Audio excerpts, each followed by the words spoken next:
in a row before their first off day. And we're underway. First pitch of the game is a called strike.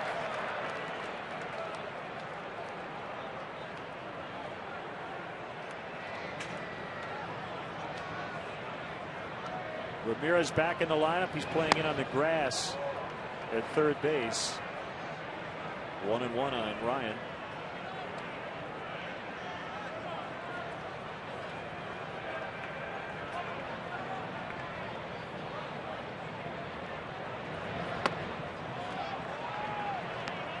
Now 2-1. 48 degrees as we get started. The wind out of the, we're saying northeast. Looks like right now it's out of the east, but we know how quickly it changes. At just 4 miles an hour.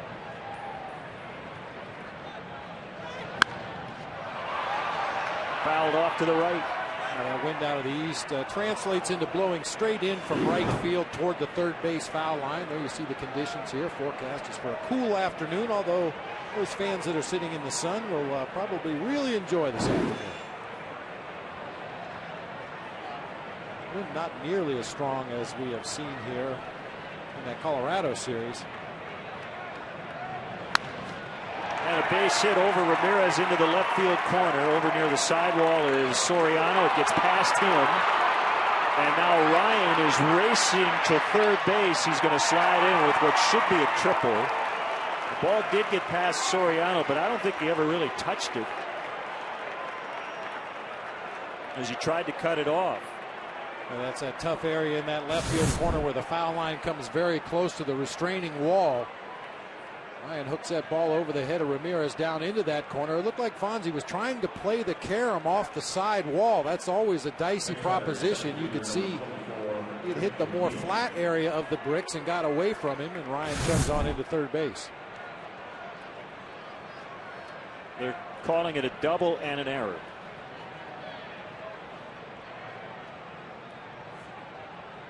So it's Rick Ankiel, and he takes one off the plate inside.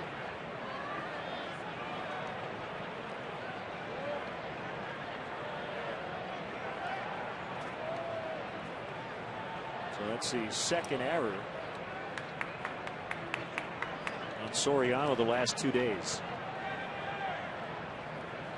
The pitch, ground ball to Lee, and Ryan's not going to test Derek's arm. He stays at third. That's the first out.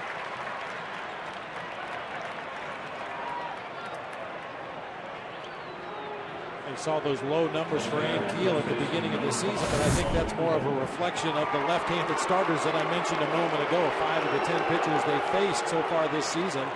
Now 6 out of 11 with Sean Marshall taking the mound today have been left-handed pitchers, and that will somewhat neutralize Rick Ankiel.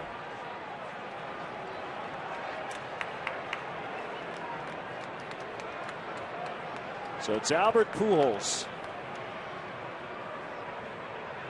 Talk about, don't let Albert beat you, but what do you do here? I mean, you're in the first inning. This is what should be an easy RBI situation for Pujols, relatively speaking. And you have Ryan Ludwig on deck, who's hitting .407. Well, the Diamondbacks tried to walk Albert Pujols in a ball game in Arizona and pitched to Ludwig, and Ludwig made him pay with a home run.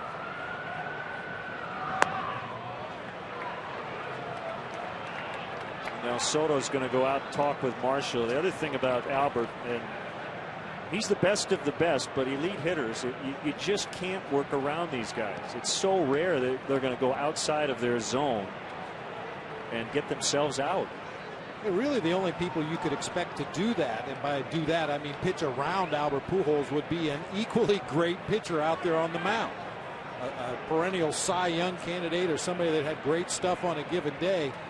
If you're not going to pitch to him, you may as well just go ahead and walk him, because he's not going to chase bad pitches very often. 3-0. He was the MVP last year. Led the majors in on-base plus slugging. The National League Most Outstanding Player. It was a Player's Choice Award. Roberto Clemente Award winner for community service. And the Menards Big Lumber stat is Pujols gets the intentional walk.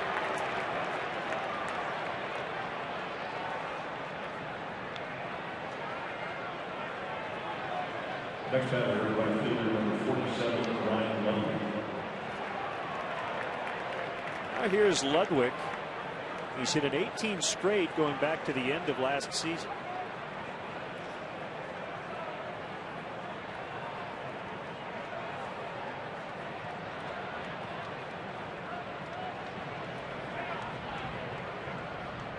First and third with only one out. Swing and a miss. Good curve from Marshall. Career year for Ludwig last season.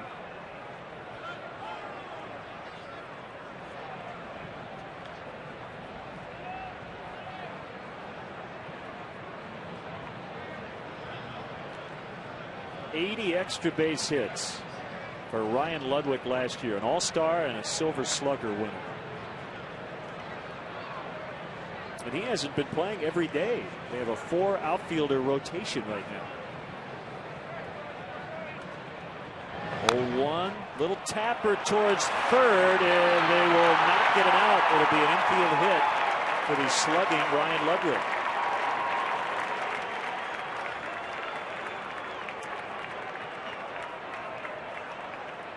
That's unfortunate. Sean Marshall made a nice pitch, got the desired result, a weak ground ball. Unfortunately, it was too weak to reach any of his defenders. Ball just dribbling down the third baseline, almost like a well-placed bunt for a base hit.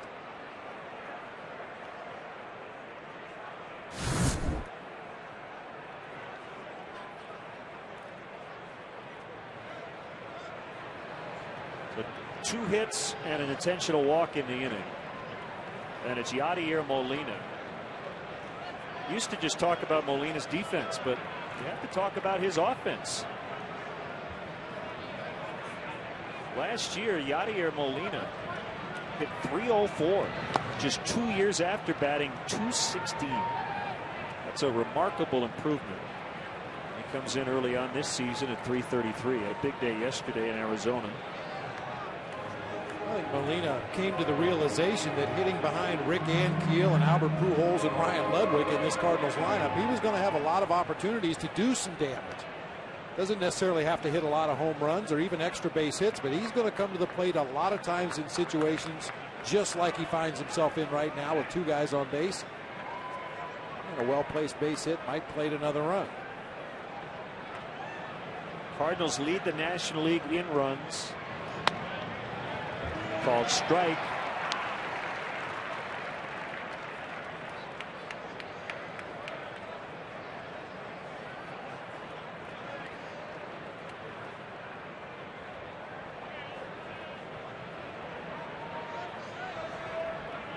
Molina definitely a double play candidate if Sean Marshall can induce another ground ball. Half swing, he went too far. 1-2.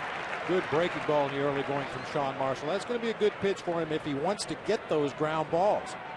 That pitch so drastically moves down toward the ground, it's hard not to hit the top half of the baseball.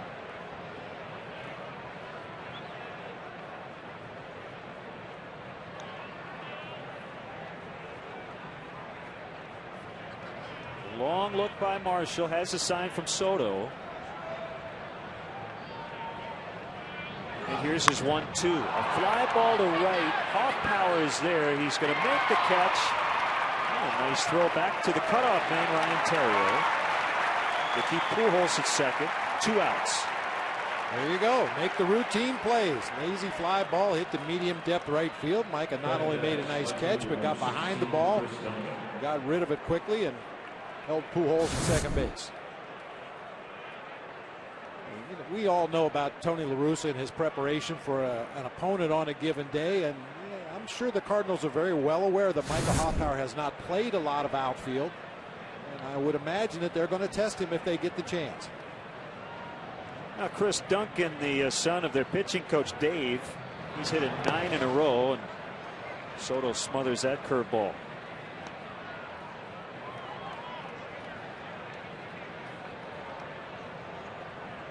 Several Cardinals are coming off surgery, including Chris Duncan. Last August, he had neck surgery, had a herniated disc removed and replaced with a prosthetic.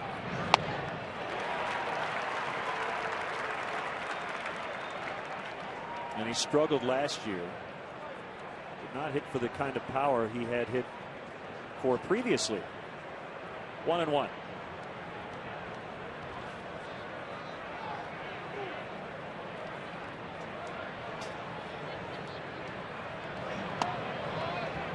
Chris Duncan wasn't even born yet when his daddy started his pitching coach career at the major league level. 30th year as a pitching coach in the major leagues for Dave Duncan. Now that's a record past Galen Cisco, who had the old record of 28 years. Big swing, he tapped it foul, 2-2. Duncan and Tony La Russa have been together since 1986, so they know each other very well. That's like two men thinking with the same brain over there in that first base dugout. 2,468 wins for La Russa, third on the all-time list.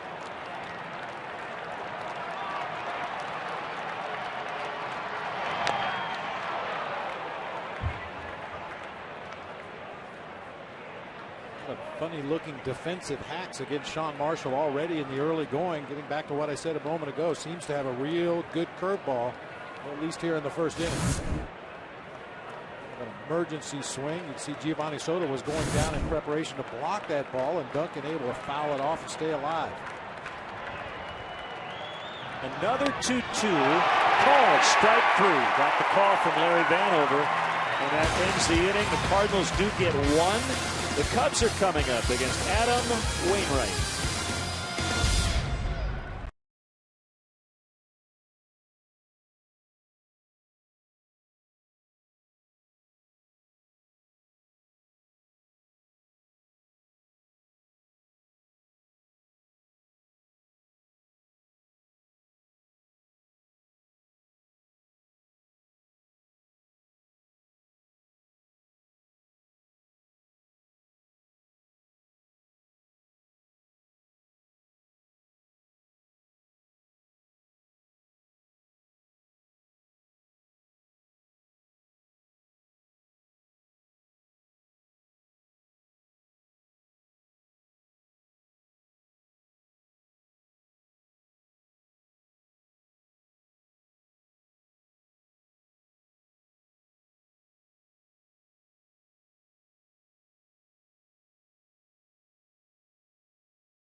Turning, we saw Soto back in there yesterday. Ramirez missing the first two starts in this homestand, back in there as Adam Wainwright's ready to go. Wilton Bradley still day-to-day. Not quite sure if he'll play this weekend. He is feeling better. The groin injury. Low and outside from Wainwright. Bob, the numbers are good, except he's been a little wild. He, as you see, has walked 8 in less than 11 innings. That's put him into some trouble and probably caused him to leave some ball games early. I mentioned he pitched the season opener against the Pirates, went 5 1/3 in that game, walked 5. And he came back his second time out against the Astros, did pick up a victory in that game, went 5 innings, only walked 3 in that game. But with the patient offense that the Cubs have showed early, that should play right into their hands. Wainwright throw a lot of pitches, fall behind some counts, put some guys on base, and here we go already.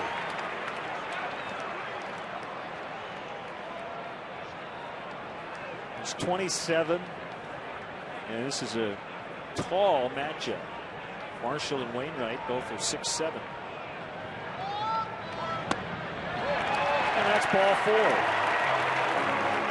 He hasn't used him so far, but we better take a look at the defense for the Cardinals. Brought to you by Home Depot. Chris Duncan in left, Rick Keel out in center field, Brian Ludwig in right field. 3 assists already in the early going this season. Martin, Green, Ryan, and Pujols across the infield. Strong arm Yadier Molina behind the plate, and he'll be catching right-hander Adam Wainwright. Wainwright, as you heard earlier, features a sinker that he'll rely on mostly. Also throws sliders to right-handed hitters, more curveballs to the left-handed hitters, and an occasional straight changeup. Kosuke hits the first pitch in the air. Duncan was playing almost on a warning track. And the ball's not caught, and it's booted by Khalil Green. Soriano on his way to third. He's going to be stopped there by Mike Quade.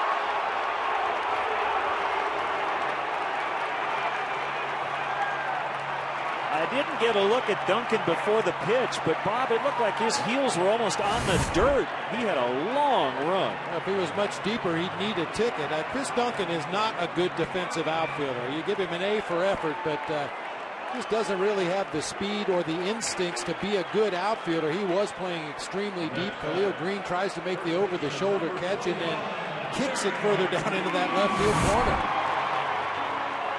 The original call was error on Khalil Green, but I tell you, you go out that far as a shortstop, I would have given Kosuke a double, but at any rate, second and third, no outs. Low and away. Derek hot on the homestand. He went 2 for 25 on the first trip, and he's gone 5 for 7 since. That's tough air for Khalil Green. Not that he needs us to stick up for him, but that's not his play. Nope.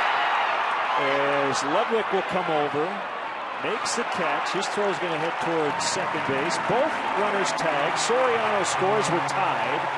And that's a 2 for 1 as Kosuke is now at third with only 1 out. Sac fly for Lee.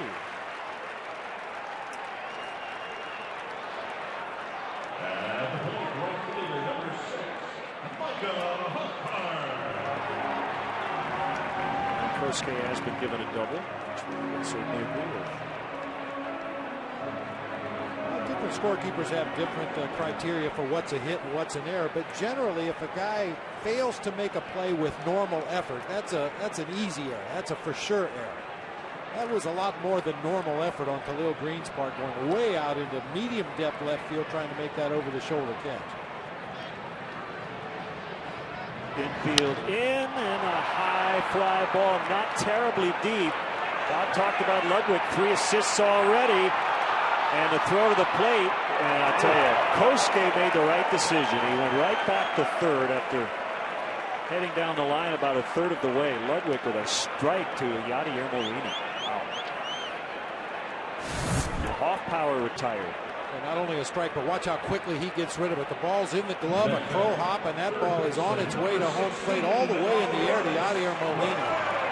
Good decision that time by Kosuke. And that's one that a runner will make his own decision. He'll go back and tag up, but as he's coming down that third baseline, he can clearly see that throw coming in from right field. That's the one play where the base runner really makes his own determination. On a ball hit to left field or left center or center field, you have to rely more on the third base coach. Good to see Aramis back in the lineup. Some stiffness in his back knocked him out of the first couple of games on the homestand. It's an issue that has been bothering him since spring training, and hopefully it's not something that nags him all season. We're putting Hoffpower in between the right-handed batters, and Ramirez couldn't hold up. 1-1.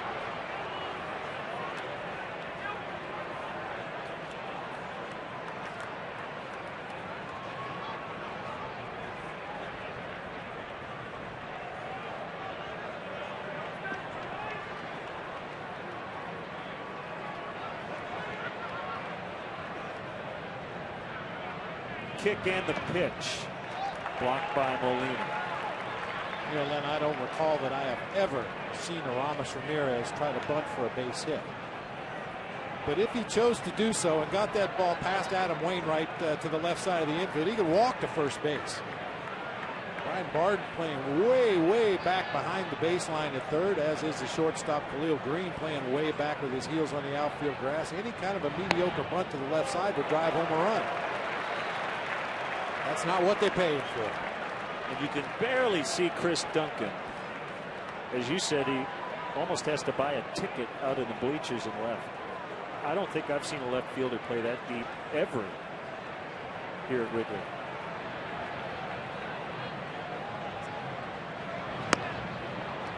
outside corner. And as a general rule, when you see an outfielder playing that deep, it's because they're not comfortable. They're a lot more comfortable coming in on everything rather than being in that middle ground where you may have to come in, you may have to go back. They just decided to eliminate one of the options, play him extremely deep, and let him come in on everything. 3-2 on the way, and it's low, ball 4. Wainwright has walked 2. And it brings up Mike Fontenot.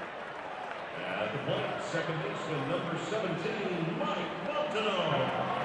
I think anybody had to tell Mike that he made a pretty big mistake in the 9th inning yesterday as he tried to get to third base on a ball that squirted away from the catcher.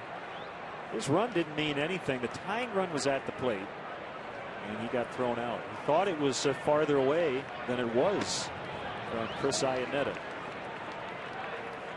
Well, we'll show you a replay of that particular play in a moment. And once again, Mike doesn't need me to defend him, but possibly if you see this replay, you'll understand why he had a hard time reading that ball as it got away from Chris Iannetta.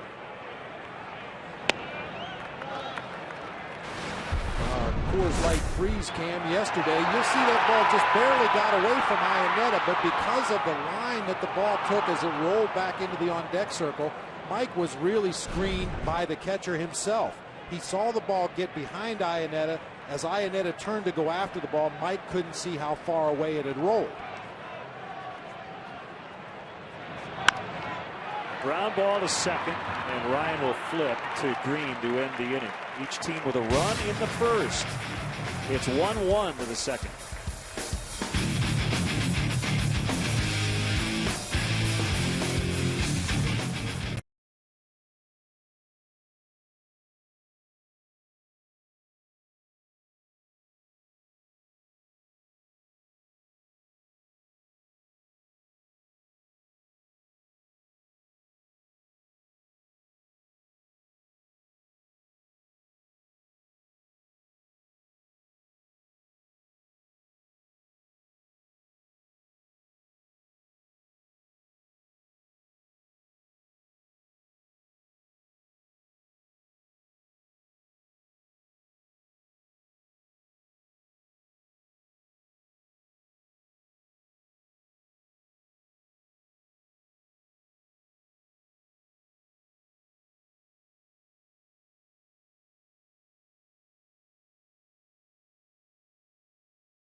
Ball game yesterday in that 9th inning.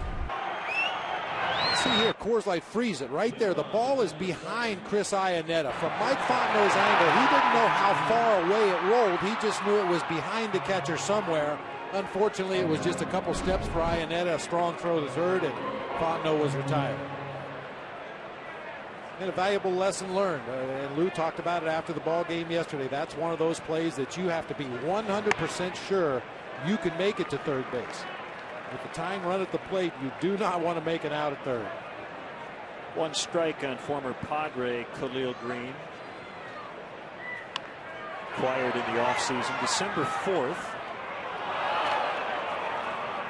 In exchange for pitcher Mark Worrell and the player to be named later.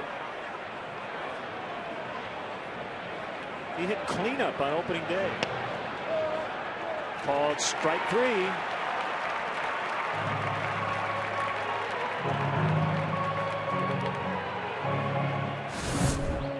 Good curve in the early going. See the big bender from Sean Marshall just freezes Khalil Green. That ball dropped over the inside part of the plate. Look at the movement on that pitch. Not only straight down, but a little bit of side-to-side action.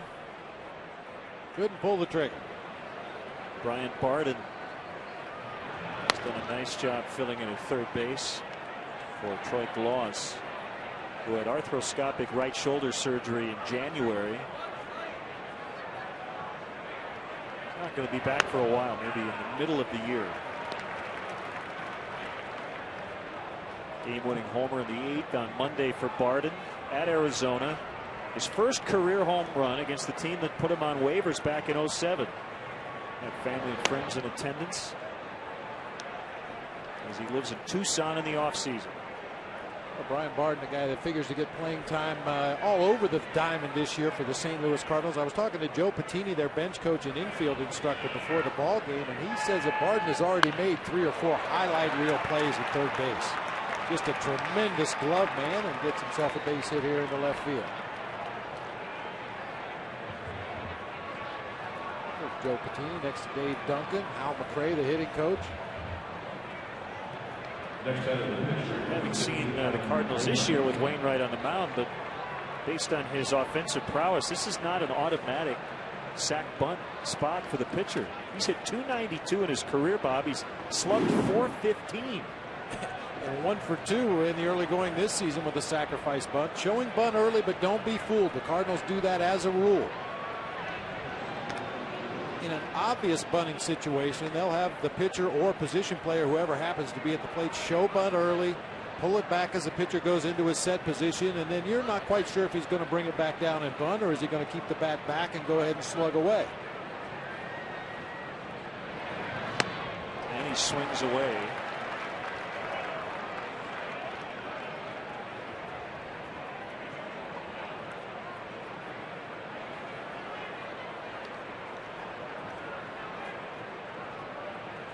Carlos Zambrano will be on the mound tomorrow for the Cubs. He is slated to face a guy who's not even on the Cardinal roster at the moment. P.J. Walters, a righty, will be brought up to make his major league debut.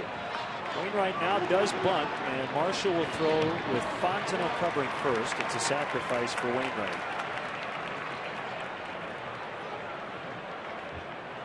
Watch the Cubs take on the Cardinals tomorrow at 1:20. Be sure to arrive early. The first 10,000 adults 21 and older will receive a Cubs W banner. Compliments of Bud Light.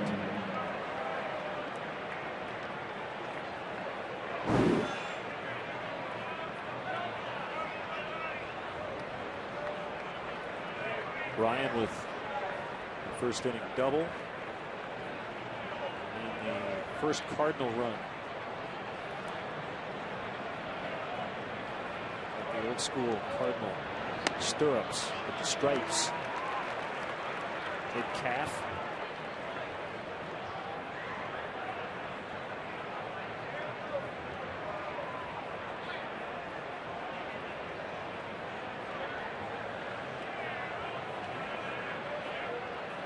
A long look by Marshall, and Ryan asks for time.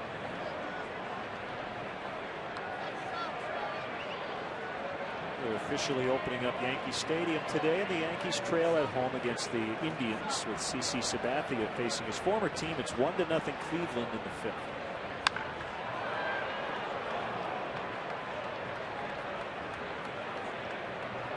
Not the real opening. We were there for the real one. That's right. Preseason. Florida with a 5-2 lead at Atlanta in the top of the 9th. The Marlins off to a 7-1 start. Houston leading at Pittsburgh 6-3 in the bottom of the 6th.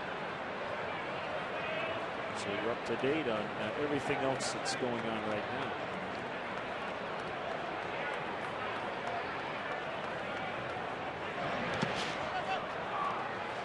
Soto pounced on that ball and kept Barden at second.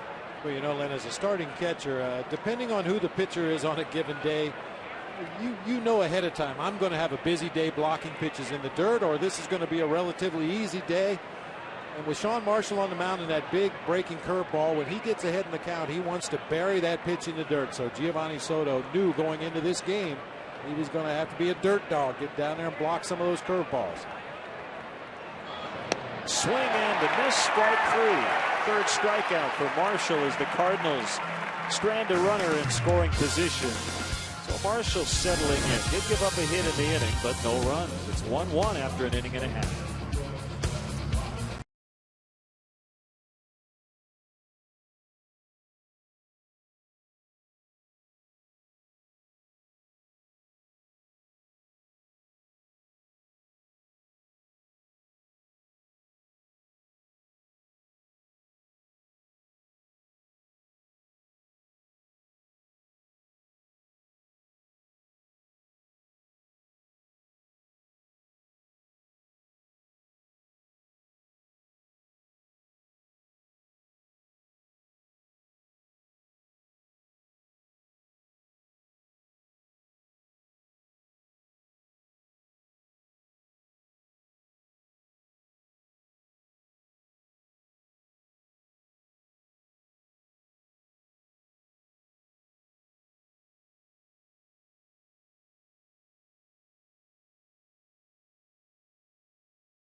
Are still available for the 2009 season. To purchase tickets, visit Cubs.com. Call 1-800-THE-CUBS or visit the Wrigley Field box office.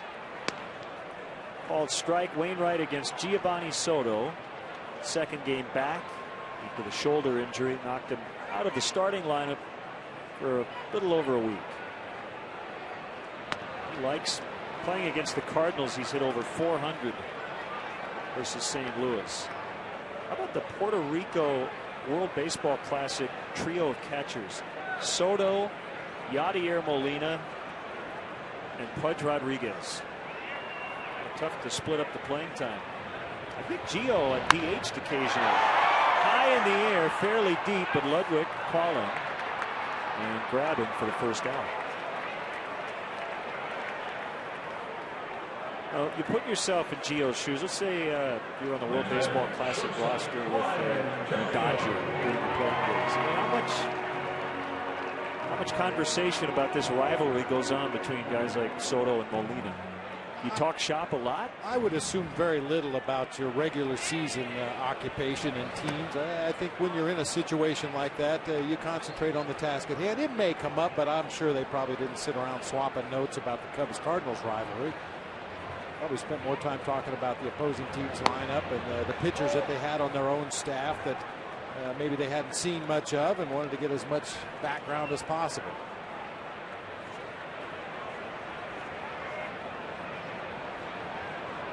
Terrio down in the 8th spot. He's moved around a lot in the lineup. Green was positioned ideally to get the out. Terrio hit it right at him. Lou Pinella's favorite spot to hang after the game is Harry Carey's Tavern at the corner of Sheffield and Addison. Go where Lou goes for Wrigleyville's best salads, pizzas, and burgers. Call 773-HOLY-COW or visit HarryCarey'sTavern.com for reservations.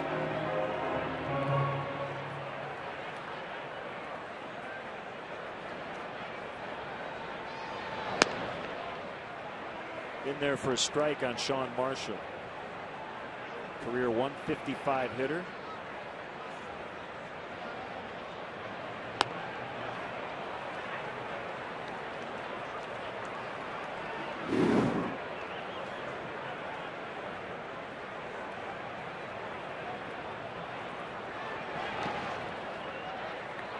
He didn't go after that curveball.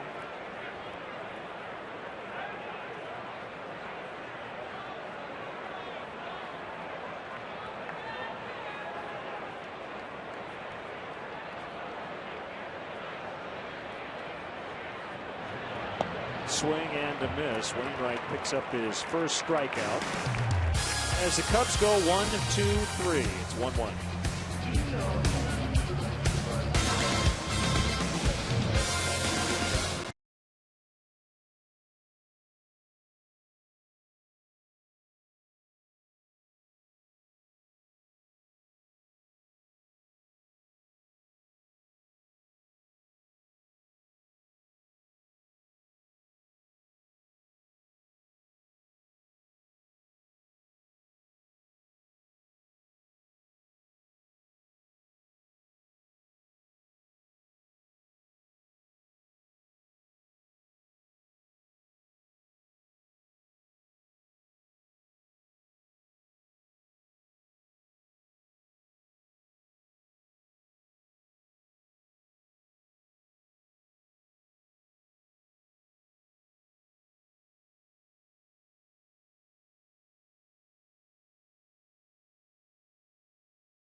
Great sports day here in Chicago. Cubs hosting the Cardinals in the afternoon. Blackhawks and the Flames tonight start their first round playoff series. Catch it right here on Comcast Sportsnet.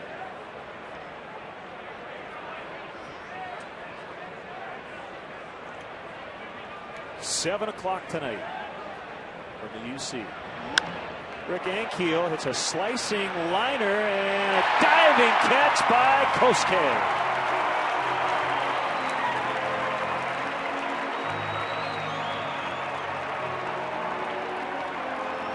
Well, that ball really was slicing drastically as it got out there into center field.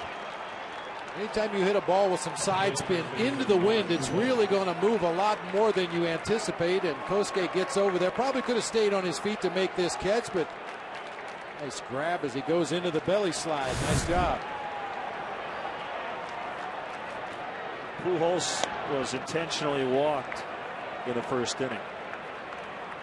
Sean Marshall's had good success against the Cardinals, 2-1 in his career with a 3.38. It's covering 9 appearances and 5 starts.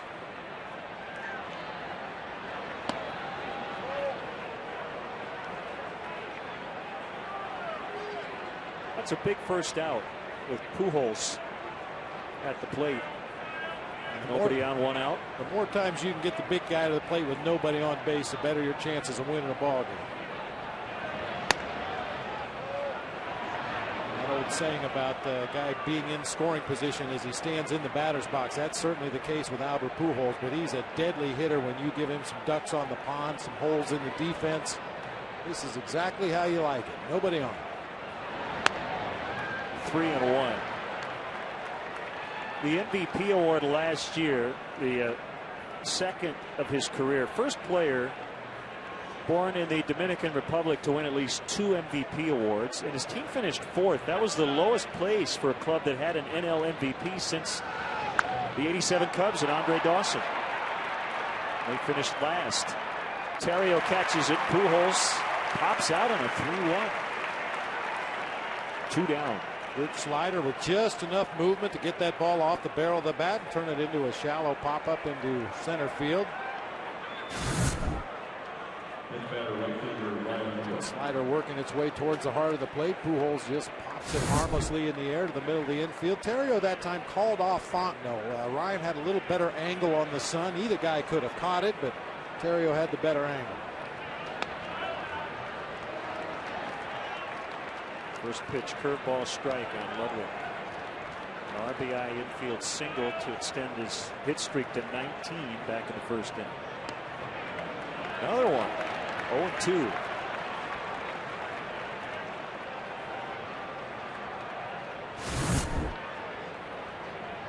That yacker going.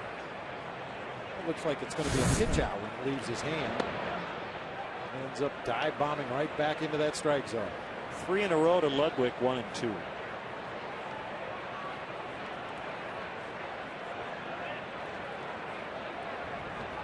We'll see 4 in a row. He broke his bat and deposits it down the line. Foul. Just foul. Jose Akindo's going to go out and talk to Charlie Relaford.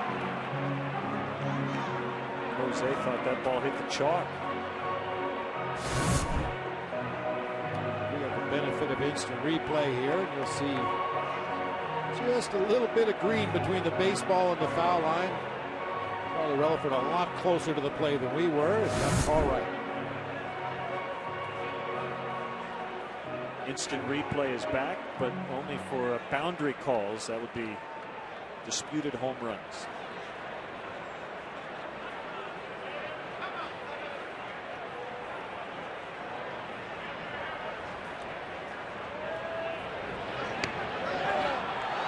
For all the hand wringing that went on when instant replay was instituted last year, it's pretty much been a non-factor.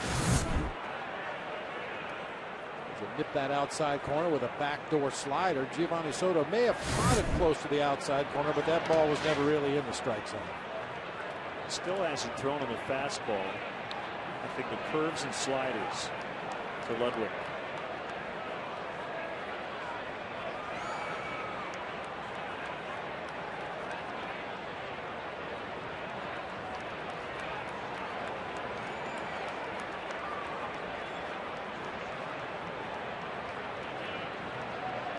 3-2 pitch, high fly, and he hooked it foul. This at bat kind of reminds me of an at bat that Bill Madlock had against the Giants when I was playing in San Francisco. I think we had thrown him about 12 straight breaking balls over the course of 2 at bats. And finally I called for a fastball in, and he pulled the double down a left field line. I told the pitching coach I thought we could sneak a heater by him. He said, you could throw him 100 breaking balls in a row, he's still going to be on the fastball. Well, they get Ludwig on the curveball in the 3-2. So Marshall wins that battle. Bottom third coming up. Cardinals 1, Cubs 1.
We started in the upper 40s. It feels great in the sun. Sweatshirt weather at this point.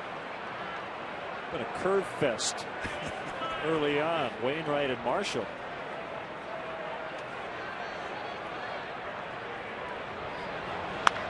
Soriano lofts one over Green and into left for a base hit. That's a good spot for Cubs batters today with Chris Duncan playing so deep out in left. You know, I mentioned the Cardinals will probably be a little overly aggressive on balls hit to Micah Hoffpauir, and I would assume that the Cubs in their advance meeting talked about the same thing with Chris Duncan in left field. Don't take anything for granted. Run hard. Force him to make a play and a throw to stop you on the bases. Top of the order getting on base. Soriano with a walk and a single and a run. Kosuke with a double his first time. And also a nice diving catch on defense. It's been all about the starters for the Cardinals. They have tried to piece together the back end of their bullpen here early on, but their starters, including Chris Carpenter, who hasn't given up a run in 10 innings, but now is on the DL. They have done the job. We talked about the bullpen situation for the Cubs at the tail end of the ball game with Kevin Gregg and Carlos Marmol getting opportunities to save ball games and in turn set up for the other guy. The Cardinals have a very fluid situation in their tail end of the bullpen. Tony La Russa more likely to play matchups and historical numbers rather than just name a full-time closer. Jason Mock got an opportunity earlier. He failed. Dennis Reyes has had save opportunities. Ryan Franklin. So they would probably go more by past matchups and righty-lefty matchups than just naming one guy a closer, at least at the beginning of the season. Carpenter has allowed just an unearned run, 5 hits in 10 innings. And then he got hurt swinging the bat in Arizona. He said he felt it during the course of the at-bat, and then when he went out to try to warm up for the next inning, with each successive warm-up toss, it got worse and worse until eventually He had to call the trainer out. Both the Cubs and Cardinals have only allowed each one stolen base so far this year. They've done a nice job limiting that damage. They get an out at second, and that's it. Fielder's choice for Fukudome. Goes 4-6 to get Soriano. Tonight, catch the latest edition of Chicago Tribune Live on Comcast Sportsnet. David Kaplan, Tribune writers, sports stars, and celebrities discuss the day's hottest sports topics and set the table for the night ahead. Don't miss Chicago Tribune Live tonight at 5:30 right here on Comcast Sportsnet. Heard on the way in that Kevin Garnett has an injury. The Celtics. Darn. So that could change the complexion of that series with the Bulls. He's got a knee injury.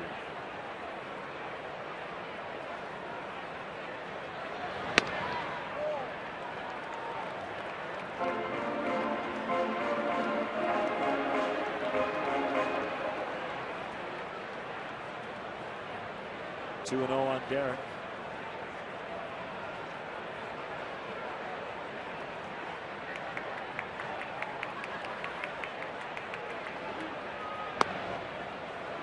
Now it's 2-1.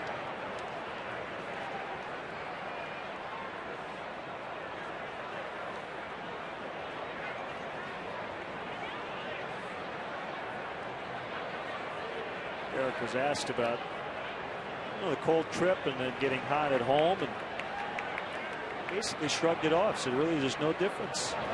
Confidence is up, but good swings, hitting his pitch. Sometimes the answer is, I don't know. It just is. Just is. It's a long baseball season, and guys who have played a number of seasons in the major league, they understand you're going to have peaks and valleys. But when you're in one of those valleys, it isn't always because you're not swinging the bat well. Sometimes you're hitting the ball right at people. Sometimes you're just not getting a lot of good pitches to hit. Other times you get yourself out. I think that's when any hitter gets a little upset because of one of those valleys. If you're chasing bad pitches, hitting the ball weakly off the end of the bat or down near the trademark. But if you feel you're seeing the ball well, hitting the pitches you should hit hard, well, then that's just the breaks of the game. You'll eventually break out of it. Cardinals thinking that Kosuke's probably going 3-2-1 out.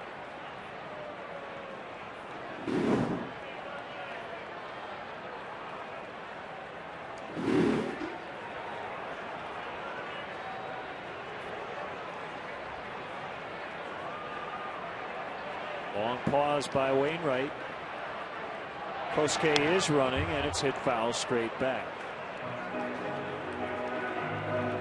By the way, Bob, Chris Carpenter is starting tonight for the Peoria Chiefs. Christopher Carpenter, as they play at Quad Cities. And young Michael Brenly is eligible for action with the Peoria Chiefs. He's back off the DL. First day on the active roster. Looking forward to some action against Quad Cities tonight. Ironically, Quad Cities is the Cardinals affiliate in the Midwest League. Swing and a miss, throw to second, and Kosuke tagged out. Strike him out, throw him out, double play. It's 1-1. Cubs hosting the Cardinals from Wrigley.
Marshall today. Watch how tall he stays on his back leg. As Len mentioned earlier, 6'7", tries to take full advantage of every bit of that height, the high 3/4 arm slot, driving that ball on a plane down towards his catcher, Giovanni Soto. That's our Jimmy John's delivery, America's favorite sandwich delivery guys. Now, some guys who stand 6'6", 6'7", they kind of lose the advantage of that height by dropping down too low on the back leg, the drop and drive delivery, or lowering their arm angle too much and kind of eliminating any advantage they have with that added height out there on the mound. But Sean Marshall tries to stay very tall on the back leg and use a high arm angle.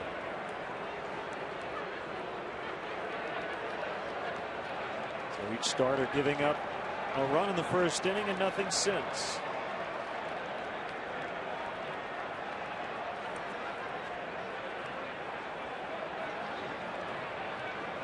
A slight delay. Crew chief Charlie Relaford came all the way across the diamond from his third base position to look at the dirt around first base over there. Not sure what the issue was, but apparently Charlie is satisfied, and we're going to get back under action here. Strike one on Yadier Molina.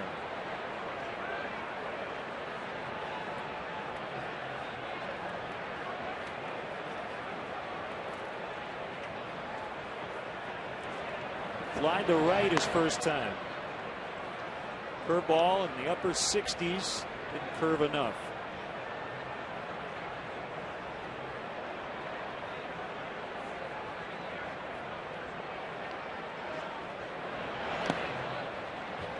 We'll get a new baseball.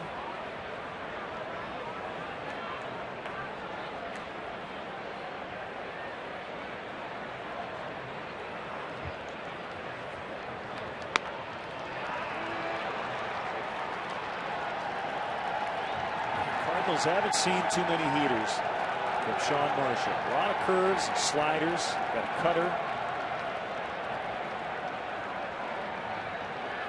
Because we haven't seen a lot of fastballs, you probably won't see many changeups, even to righties. You would think you got to throw your fastball a lot to make that changeup effective, right? Well, that's usually the case, and this is not unusual for a starting pitcher. He leaves that bullpen. He knows what pitches he has working well as he goes out there to take the game mound. And right now, Sean Marshall appears to feel more comfortable throwing his breaking stuff than his fastball. Ball 4. It's the second walk he's given up. First time unintentionally, as they have the leadoff man on base. Aflac trivia question. Okay, Mr. Duck. Pushy. Yeah, which NL player holds the record for most home runs through April 30th? Is that a hint? I'm told it's not. It's just kind of a random shot. A Sammy flag. Okay. Diversionary tactic.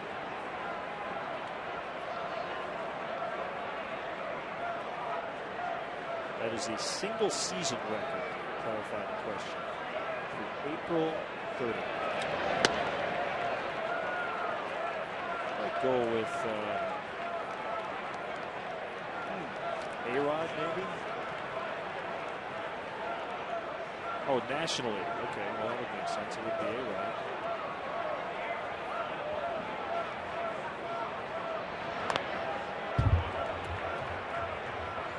Foul by Duncan. 1-2 the count. Could it be him? Yeah, that would make sense. Yep. That'd be my guess.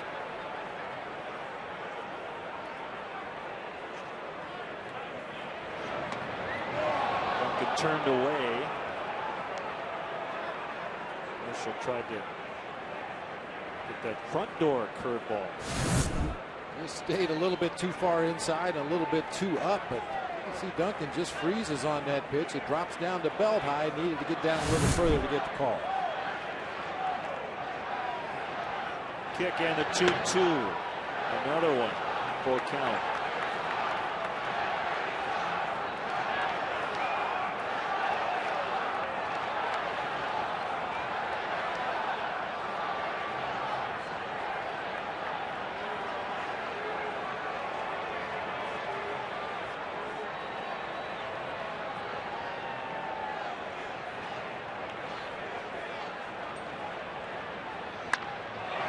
Deep drive. Hoffpower's back on the warning track. And it's up into the basket, a home run. Chris Duncan just snuck it over the basket. And on a 3-2 pitch, he gives the Cardinals a 3-1 lead.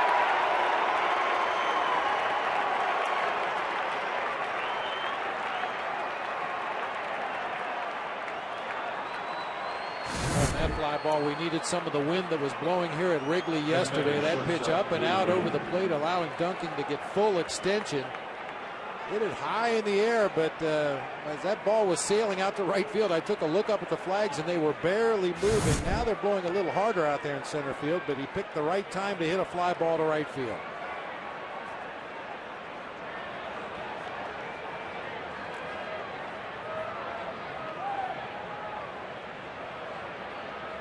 Cardinals have their second advantage.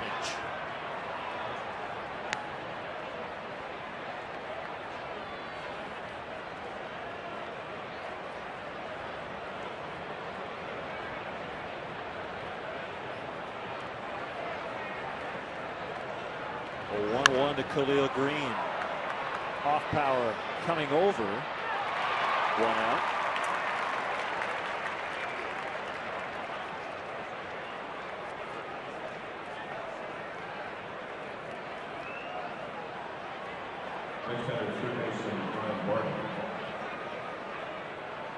Micah did everything correctly on the home run. He was in the spot. Unfortunately, he's not 9 feet tall. And never took his eye off the ball. He backed into the bricks out there in right center field pretty hard. He was not worried about getting close to that barrier in right center. He thought he still had a chance to make the play and backed right up into the bricks hard.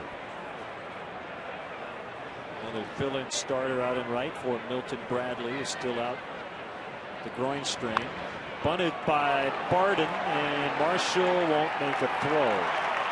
It's a bunt single for Barden. By the way, a happy belated 31st birthday to Milton Bradley.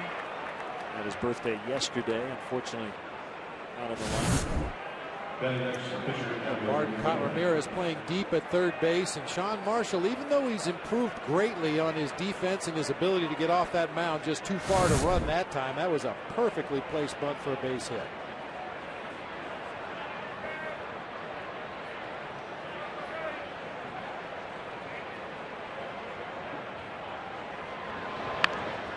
Wainwright bunts. He'll collect it, gets it to Fontenot. Wainwright, 2 plate appearances, 2 sack bunts.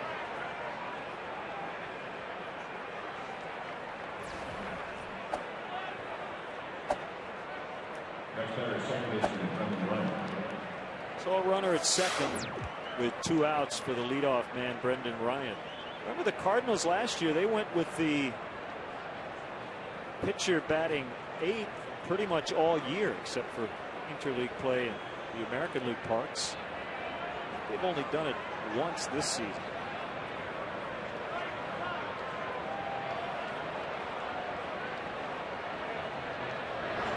Well, if you're going to do it, and I know that has nothing to do with the prowess of the pitcher, you'd think you would consider it with Wainwright. He does swing the bat well. The only time they've done it this year was their 3rd game of the year when Todd Wellemeyer hit 8th.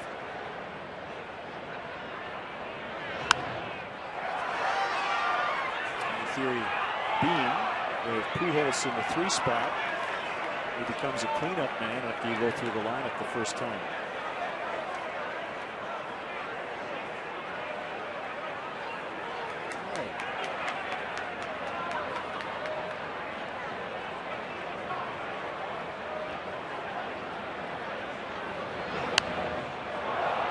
Very late on that swing.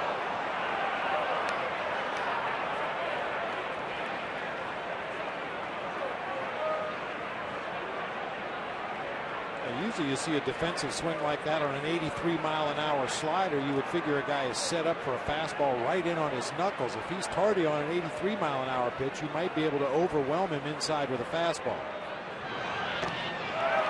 He strikes him out. And that's the inning. But Chris Duncan with a 2-run blast has given St. Louis a 3-1 lead.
Aflac trivia question. I totally bungled this one.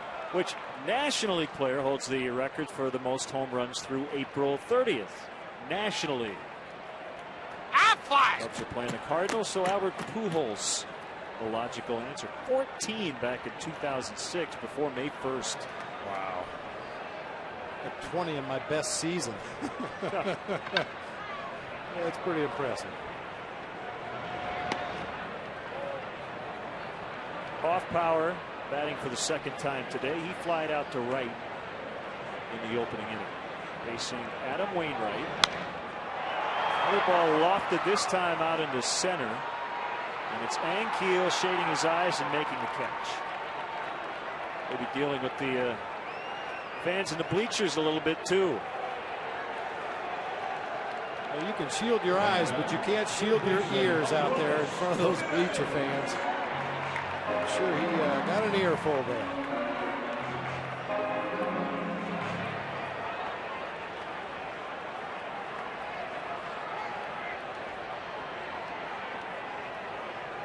Now Ramirez. Ball one.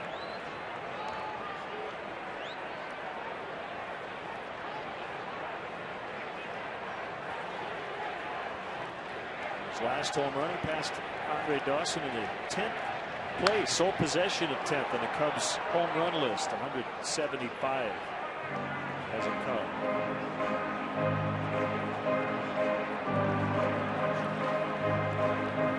Oh, left him hanging. Went for the high five. The guy turned his back. You mention this all the time. Oh, watch the players. Players get out of the way. They get the heck out of the way. They don't want anything to do with those foul balls, and the fans throw their bodies in front of them.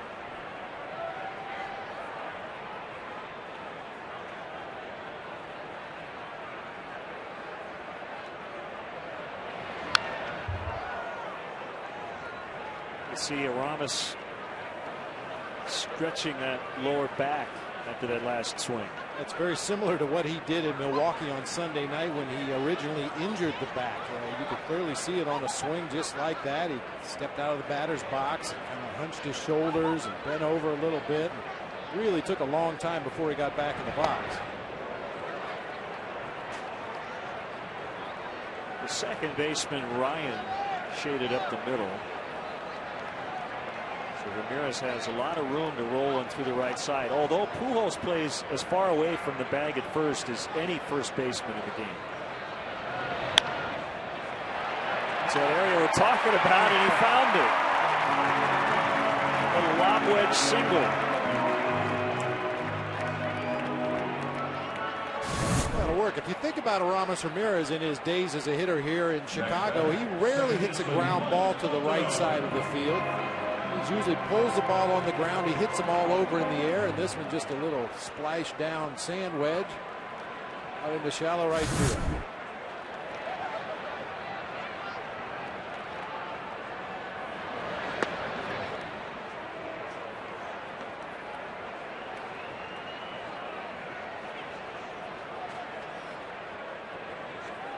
Weird line for Mike over his last 4 games, including today. 0 for 11, but he's walked 8 times. He's not getting his hits, but he is getting on base. Ryan, Green, and Pujols dropped the relay throw. The 3rd time on his homestand. The opposing team had a good shot at a double play, and they couldn't turn it. It appeared that was one of those throws that Pujols was in between whether to try to catch it in the air or pick it out of the dirt. He just missed it. It looked like Green's throw did get there in the air. It was down around ankle high, but Pujols just knocks it back toward the infield, and Mondo safe at first base. Well, that one gets away from Molina and is going to end up out of play. A wild pitch. So now Fontenot's in scoring position. That's a very uncharacteristic play by Yadier Molina behind the plate. Normally very good at blocking balls in the dirt. That time just kind of a backhanded stab attempt at that ball, and it bounced over into the Cubs on deck circle and then up on into the stands. Trying to clarify the rule on on balls that go out of play. On a pitch, it's one base. On a throw, it's two bases. But it's one base, meaning if you're not to second, you're only given second. So if that had been a throw, Fontenot would have been allowed to go to third. He would have been given second and third. And I believe, Bob, on a throw, let's say an outfielder's throw, it's when he makes the throw, not when it goes out of play. That's when you determine how many bases the runners get. That's my understanding. It can be a little confusing at times. Well, it really depends a lot on the attention that the umpires are paying to the play itself. I mean, each one of the four umpires has a responsibility when that ball is hit into play. Somebody follows the flight of the ball and where it ends up. And another part of the crew is responsible for watching the base runner. Where are they when the ball is touched by the outfielder? Well, that's something to do. And if you watch the umpires, if you ever come out here to Wrigley sometime, watch the umpires as base runners get on base. They have hand communications they'll give to each other to let the other umpires know, you know, ball hit to the right side, I'm going this direction. You're covering second base, I'm going here. I'm not sure what all the signs mean, but they know what they mean. Just to cover each other in case one or more get out of position.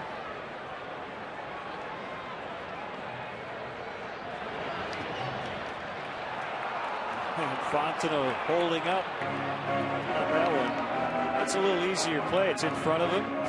Ball kicking toward third, and Yadier Molina's behind the plate. Yeah, and this one Mike can see clearly. The ball's right there on the left side, not far away. And with 2 outs in the inning, you're already in scoring position. There's no reason to take a risk right there to go to third base. Mike Fontenot should be able to score from second on just about any base hit. And Molina is always looking for any sort of excuse to throw to a base. 3-2 on Soto. Here's the pitch by Wainwright, and a swing and a miss, and the inning is over. Cardinals lead game one of this 4-game set, 3-1 after 4.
Brought to you in part by Bank of America. Want to show the world it's not like, it's love. Get MLB banking only from Bank of America. Well, back here at Wrigley Field, the Menards grounds crew taking care of the infield dirt. Looking nice and smooth.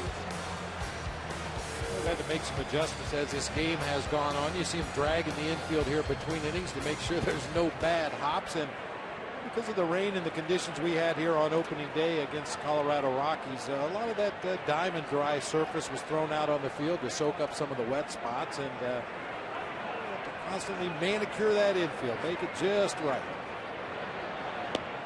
Former pitcher Rick Ankiel, now an outfielder. 1 ball, no strikes. One number I don't like going into this series, he has no extra base hits. You know, he's going to get them as the season goes on. He had sports hernia surgery last September. And last year he joined Babe Ruth, the only players ever to hit 25 or more homers in a season after having previously started at least 25 games as a pitcher.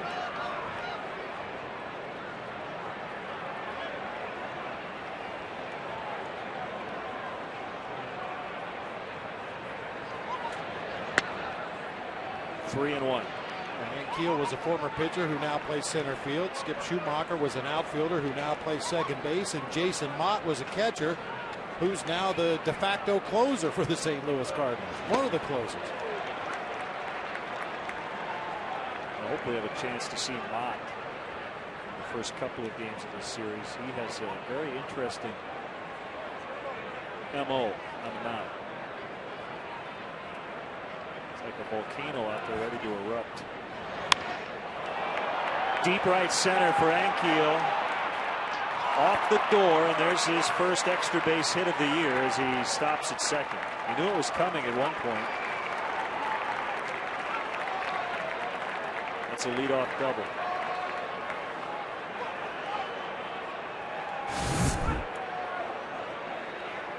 A rare fastball from Sean Marshall on the inside part of the plate and down. Ankiel showing a quick bat, hit that ball off the door out there in right center field. Perhaps the inexperience of Michael Hoffpower showing right there. That ball was carrying right back to Kosuke Fukudome coming over from his center field position, and a much easier play for Kosuke, but they were able to hold Ankiel to a double anyway. I've got a theory. Just kind of popped into my head. Let's see if you agree or not. As Pujols stands in and pops a foul. You think sometimes teams would rather have opposing hitters come in red hot as opposed to stone cold in this sense? You know who the hot guys are, and you do everything you can to either avoid them or pitch around them, be careful with them. But sometimes the guys who aren't hot, you go, go right at him.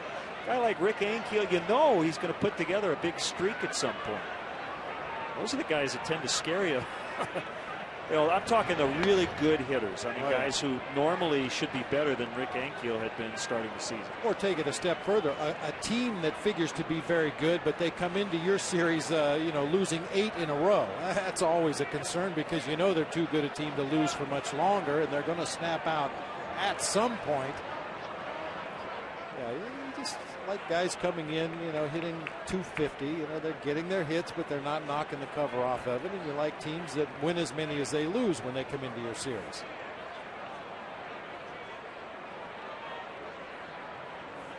The one exception to every rule we would ever throw out there is Pujols could be 0 for his last 90, and you still treat him like he's hitting 400.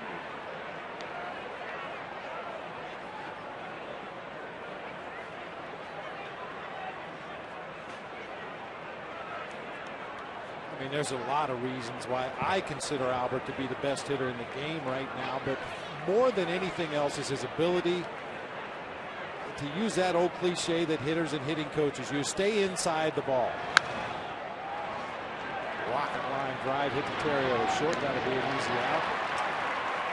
He just doesn't get fooled by off-speed pitches. He recognizes pitches very quickly, and he can take balls off the plate inside and keep them fair down the third baseline, and very few hitters can do that. The 4th annual Race to Wrigley 5K on Saturday, April 25th, starts at Clark and Addison, continues through the Wrigleyville neighborhood, finishes with a run down the Wrigley Field concourse and under the famous marquee. Each participant receives a performance management race t-shirt. Proceeds benefit Chicago Cubs charities. To register, it's cubs.com/race.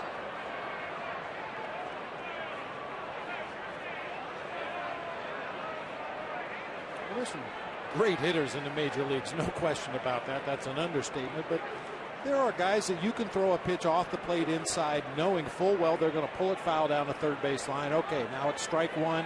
Now you go to work. High and deep. Soriano's on a warning track, and he has room. And Keo tagging and sliding in, but there are 2 outs. That ball just stayed in.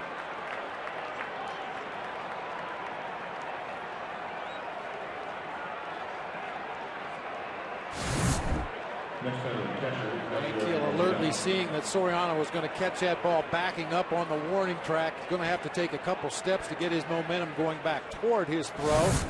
Pretty easy tag in advance that time by Keel. And only really becomes a factor with 2 outs in the inning because Sean Marshall throws so many of those breaking balls, those big curve balls, and possibility of one ending up in the dirt and scoring on a wild pitch pass ball.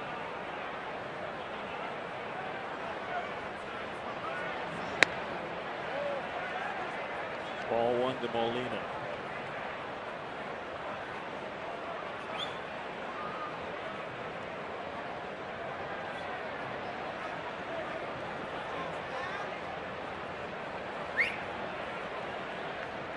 So the bar was set really high on the defensive side in terms of Cardinal catchers with Mike Matheny. Yadier Molina has done a really nice job. He won his first Gold Glove last year.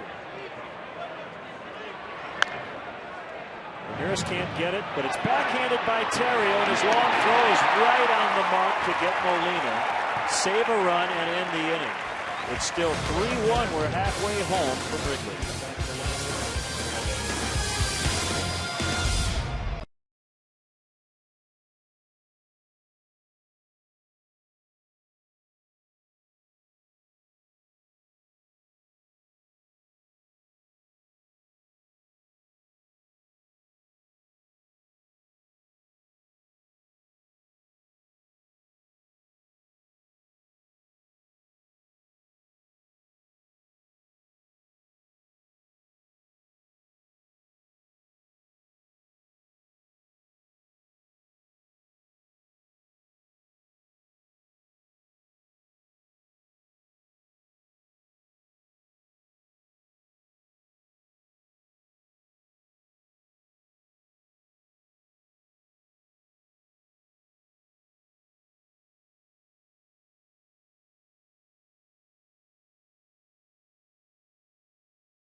Thanks, Gail. Called strike on Ryan Terrio as we play the bottom of the 5th.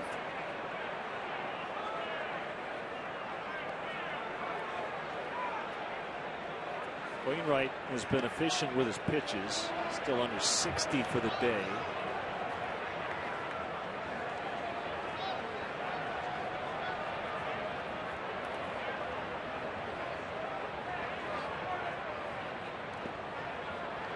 One and two. His longest outing, 5 1/3 on opening day. 5 innings his last time out.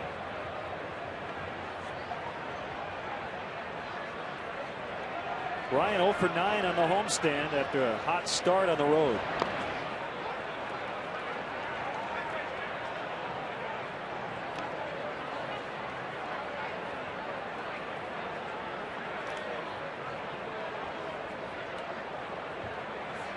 Terrio made a nice play on Yadier Molina to end that last half inning. Went deep in the hole for that backhanded play. There's his first hit of the homestand that sends Duncan over into left center. Terrio the big turn. He's going to stick with one. Seeing Araya pull the ball a little bit more in the early going this year. This time just slaps it right by Khalil Green, who was shading up the middle of the field. Nicely done. Hey fans, sign up for a subscription to Vine Line, the official monthly magazine of the Chicago Cubs. Only Vine Line offers exclusive coverage from spring training all the way through the Cubs' next postseason run.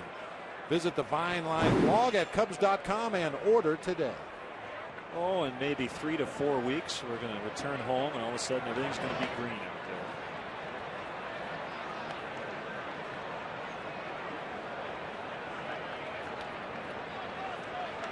Well, if it comes up a different color other than green, we're all going to be shocked.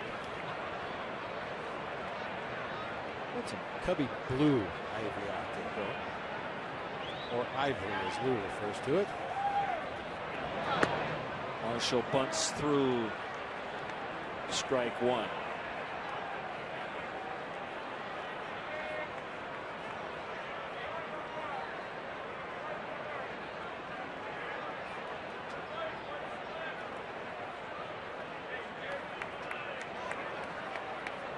Barden in on the grass. Pujols ready to charge if needed.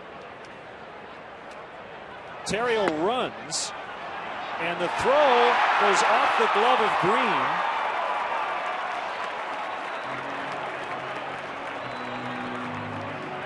And it'll be a stolen base for Terrio. That was an interesting play. I guess maybe off his head. It looked like the helmet. Got a piece of Ryan's helmet as he went in there. Just a terrible tailing throw from Yadier Molina. Caught him on top of the helmet. Gets away from Khalil Green. Unfortunately, not far enough for Ryan to advance on to third base. Here, you'll get another look at it. Right off the dome. It was an interesting play with Marshall bunting through it and Terrio running. And Terrio was looking back at home plate the whole way. It didn't look like it was a straight steal. Not really sure. We'll have to find out. And Marshall showing bunt but might pull the bat back. But Pujols is already way in front of the bag at first base, and Brian Barden in that position at third to wait and read the bunt. Keep it away from Albert. Bunts it foul, and that results in a strikeout. Showing not happy with himself. It's been a tough week, really a tough start to the season in the world of baseball. And I'll tell you, one of my mentors, just a wonderful man, passed away yesterday. Great broadcaster, Merle Harmon. Called Milwaukee Brewers games for a long time. He was a voice of several baseball teams, college basketball, NFL football, did national games. Merle passed away at age 82 in Texas. And we want to send condolences to the entire Harmon family. He was one of the best.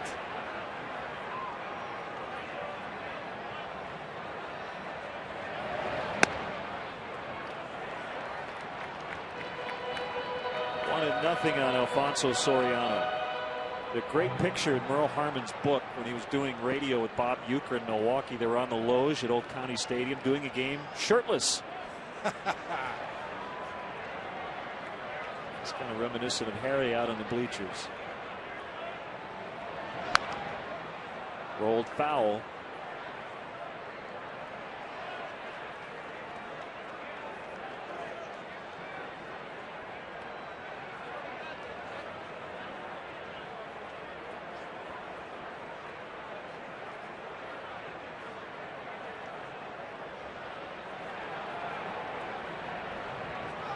Tying run at the plate as the Cubs are down 3-1. Wainwright's pitch off the plate inside on a fastball. Sinker boring in on the righty. Starting to see some patterns develop in the way opposing teams pitch to Alfonso Soriano. Usually when they throw him a fastball, they're trying to throw it to the inside corner and further in. And then a lot of breaking balls off the plate down low and away. A lot of off-speed pitches down low and away. They're just trying to avoid that fastball out over the plate where he has been deadly in the early going. Just got a piece of that slider low and away. Wainwright has won 6 straight decisions going back to June 7th of last year. Now he missed 2.5 months with a right middle finger sprain. He was on the DL, but when he was healthy, he was 11-3. Well, the tough part of having a right middle finger sprain, you get mad at somebody and that takes away one option. The 2-2.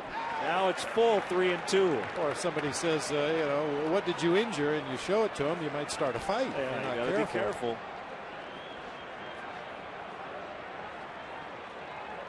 Don't try that at home. You do not encourage the use of that particular gesture. Ball 4, he walked him. And Soriano's been on all 3 times. Twice via the base on balls, and if he continues to have good at bats like the 2 he's had when he drew walks in this game today, that's going to force teams to come back in there and challenge that strike zone a little bit more, and that's when he can start hitting the long ball again.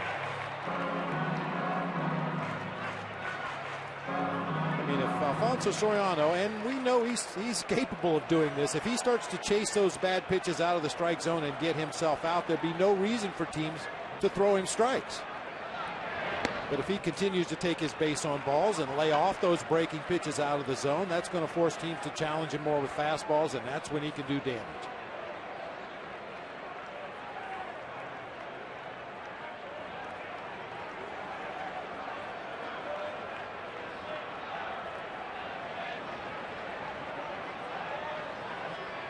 Good wheels on the bases. Ball 2 on Fukudome. Change up from Wainwright. Well, and just watching Kosuke take batting practice this year, it looks like he wants to hit for some more power. Even in batting practice last year, he was content just to line the ball from foul line to foul line. A lot of gappers, a lot of singles. But watching him in batting practice this year, he takes those last couple rounds and he's looking to drive the ball hard to right field. Well, he's done that early. 3 doubles and 2 homers.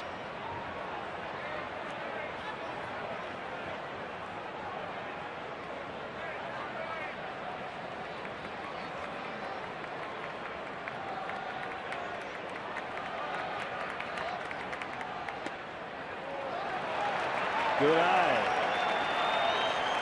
It's 3-1.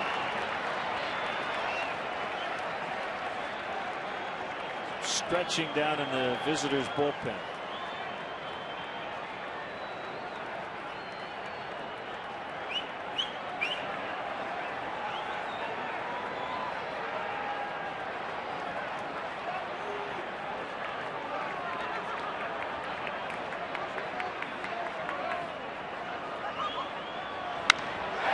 Drive by Kosuke. It's very deep, and it's gone.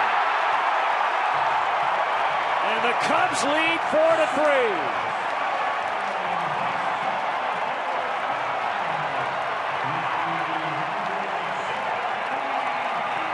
That extra power work you were talking about paying off big time.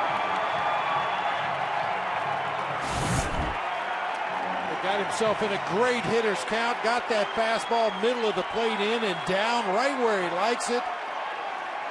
That ball was blasted into the gap in right center field, through the wind and out of here. He was 0 for 3 with a strikeout coming in against Wainwright. He has doubled and homered. And the Cubs now have the lead. Derek Lee scalds one right at Ankiel.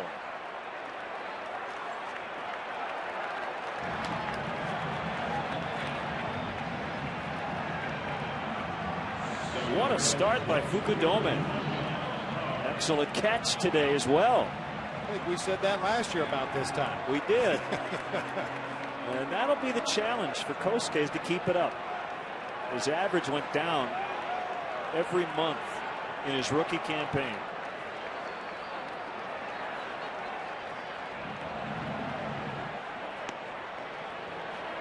A nice gesture there by Derek Lee. Came back to the bench after lining out to center field and moaning and whining. Just went over and patted Kosuke on the back and said, way to go. Off power got jammed and he pops out to the pitcher Wainwright. Kosuke, the story today, a 3-run blast. And the Cubs have their first lead of the game. It's 4-3.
Kosuke Fukudome with his 13th major league home run, 205 in his career if you count the 192 he hit in Japan.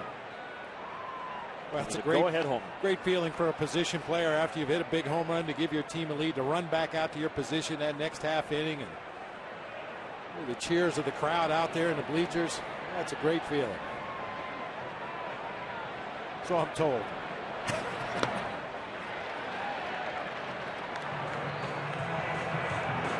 I wonder if any of those fans moved over from the right field corner last year. Sat behind Kosuke as he played right field last season. Now playing more center field this year. Duncan with a go-ahead 2-run homer his last time out. It's a sad commentary on your career when you get more cheers on the road when you take your position defensively. Way to go. Way to hit into a double play, you bum.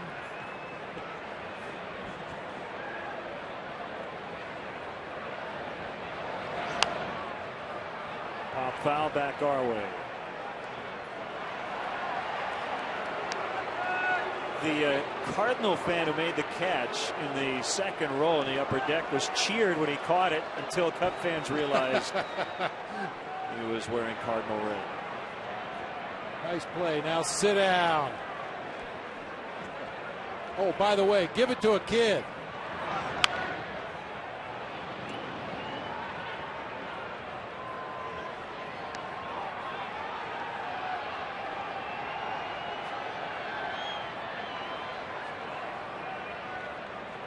Marshall working with a lead, with Aaron Heilman getting loose.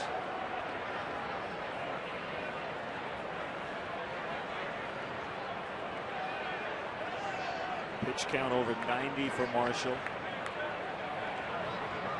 Any trouble here, and Lou's probably going to go to the pin.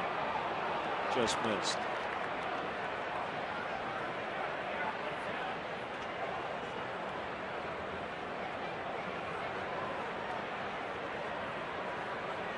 Green on deck.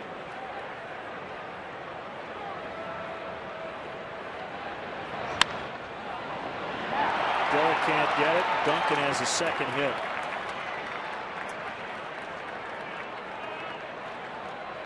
Tonight the Stanley Cup playoffs kick off here on Comcast Sportsnet. Patrick Kane, Jonathan Taves, and the Hawks battle the Calgary Flames at the United Center.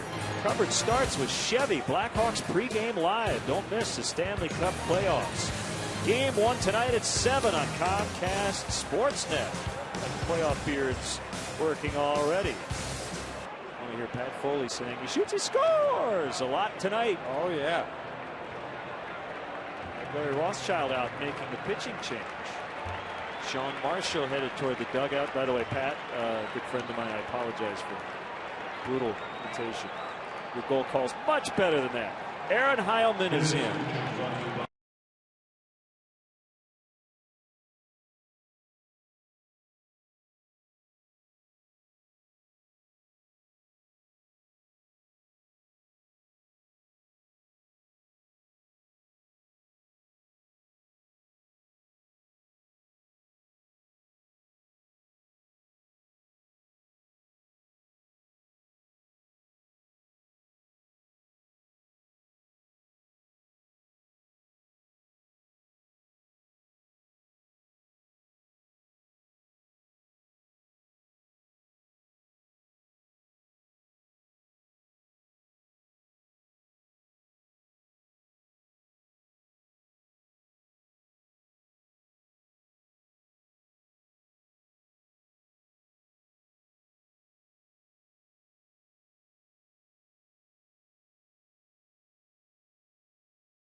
show the world it's not like, it's love?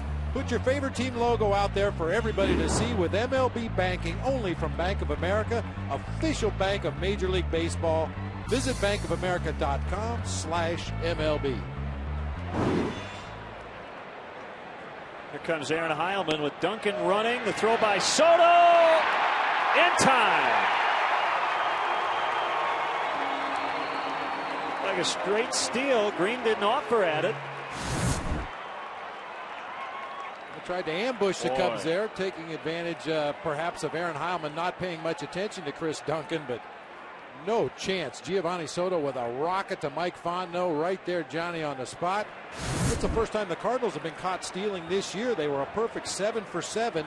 7 different players with stolen bases in the early going. The way Chris Duncan was looking at the plate, something didn't quite add up there. Numbers for Heilman.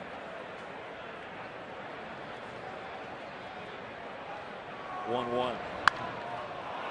Deep and gone. 4-4. We'll never know what would have happened had Duncan not been caught stealing. As it is, Khalil Green just tied the game with his first home run as a Cardinal.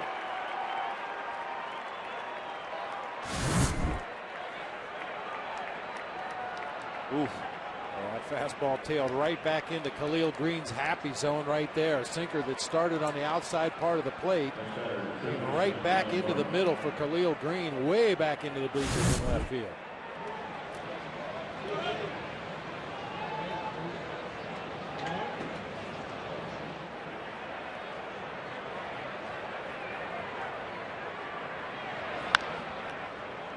Dribbler to third off the bat of Bryant Barton. He's thrown out for the first time. 2 outs. Third home run allowed by the Cubs bullpen.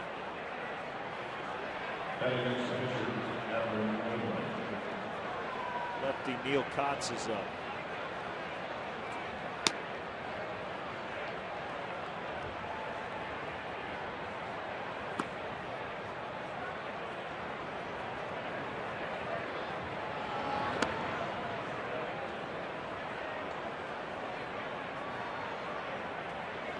You'd assume Neil Kotz is getting ready for Rick Ankiel's spot should this inning continue that far.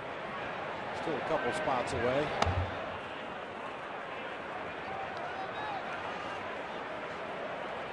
When you look at this lineup going into play in this series, you would assume that Ankiel is the one left-handed hitter that you really have to keep an eye on, but through his first 3 at-bats in this ballgame, Chris Duncan showing that he's starting to show some signs of life with that bat. He's another guy you might have to keep an eye on.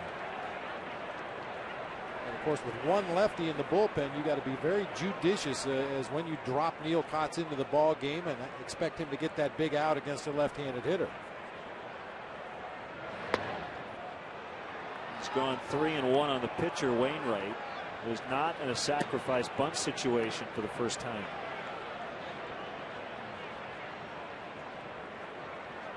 Heilman went to Notre Dame, was a first-round pick of the Mets in 01 from Logansport, Indiana, about 2.5 hours from here. Hits sharply to Terrio, and that's the inning. Khalil Green ties it. It's 4-4. Coming up, Aramis Ramirez.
Ramirez with a base hit on the first pitch from Wainwright.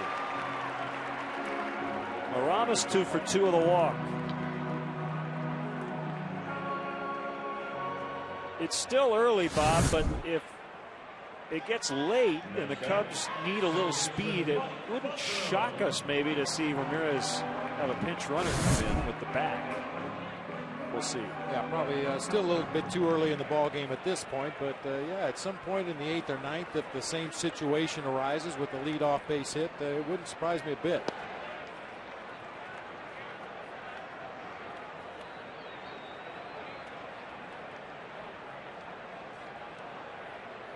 Milton Bradley was going to run today. I've not heard anything about him being available off the bench. We're assuming the answer is no. In a pinch hit situation. You would make the assumption that if he was used, it would be a situation where he wouldn't need to run. You know, by that I mean less than 2 outs, a runner at third base, a tie game. All you need is a sac fly. Well, that's a possibility then, but you certainly don't want to risk running down that first baseline hard or maybe running out a double if he's not fully recovered from that groin injury.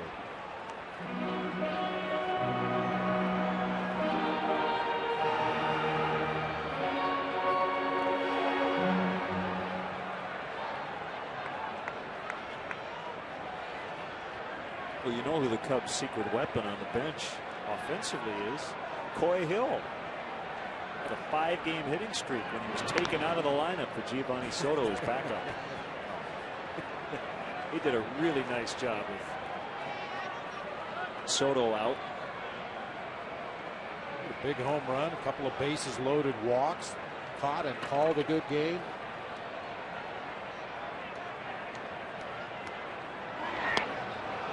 Two and 2 on Fontenot.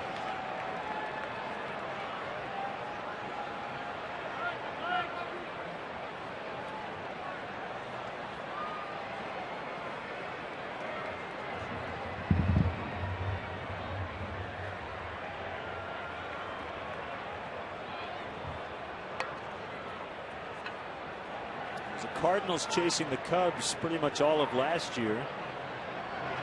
A game up early on this season.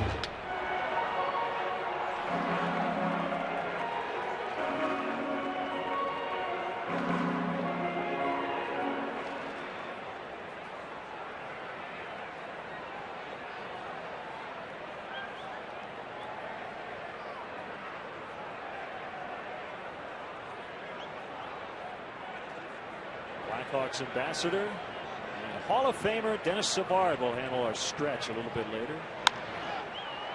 Pop into left. Duncan went back. Now he'll come in and he'll drop it. He clanked it. And the throw gets by, and Ramirez is going to move up to third. Fontenot to second. Or there should be a runner at first with 1 out. And instead, second and third with no outs. There'll be 2 errors on the play. What we talked about his defensive struggles out there in left field. Just took his eye off that ball too quickly. Hits off the heel of his glove. Well, you could almost see him looking underneath his glove back toward the infield to see where the runner was and just didn't make the catch. That was 1 error. That's going to be error number 2, I would assume. Saw Brendan Ryan looking at his glove like the ball went right through it. Tried to stretch out there and get the force play at second base after that ball was dropped in left field. Infield in, everybody except the shortstop Green. Swing and a miss by Soto. Great chance to get the lead back.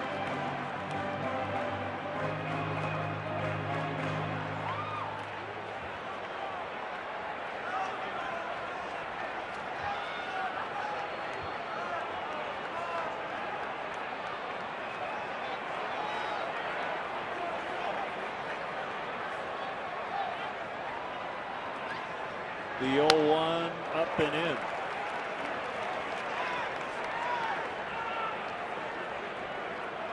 So the first error on Duncan on the drop. The second one goes on Ryan, the second baseman.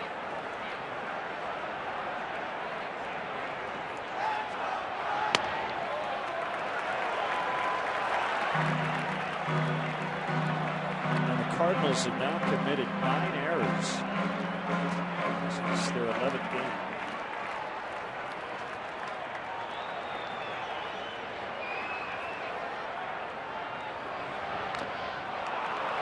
Got a big chunk of Yadier Molina.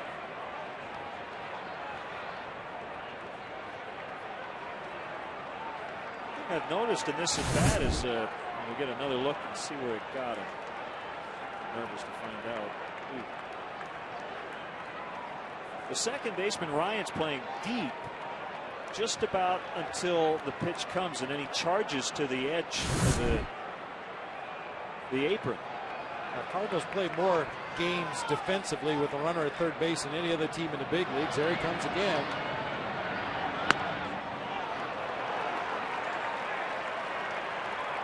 What is the benefit of that maneuver if you do it on every pitch? It's not a surprise. I'm not sure. Yeah, I don't know if it is a benefit if you do it on every pitch, but the runner at third base, Aramis Ramirez, one of the last things he does as he takes his lead off is check the positioning of the infielder so you know if the ball is hit to any one of the infielders, whether you can go or not.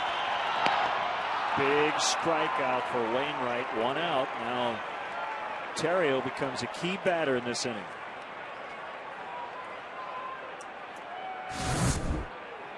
Looked like another breaking ball from Wainwright. That time it's a big curveball dropping down below the knees.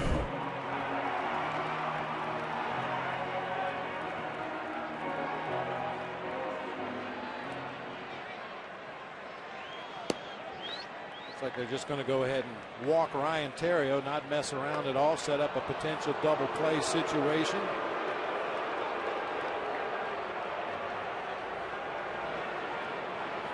Aaron Heilman is in the on-deck circle, but we'll see what Lou decides to do. Patton getting ready. Be a good time to drop Aaron Miles on his old team, but still, oh, that's Soriano coming out of the dugout. I thought that was Joey Gathright, and right behind Soriano looks like it. Bradley. Well, there you go. We were just talking about it. Milton Bradley getting the crowd on its feet. This will be his home debut as a Cub.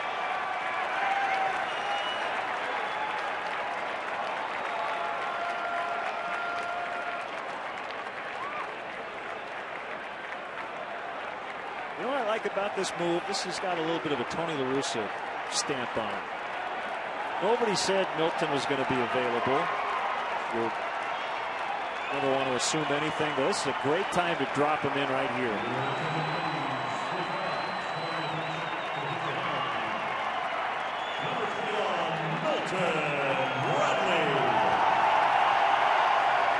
Now this will be Milton Bradley's first look at Adam Wainwright. He's never faced him before in their respective careers, but I'm sure Milton's been watching on television up in the clubhouse, getting an idea of what the Cardinals right-hander might try to do to him if he did get an at-bat like this. He might not even have to swing. He's been remarkably patient early on. Bases loaded with 1 out.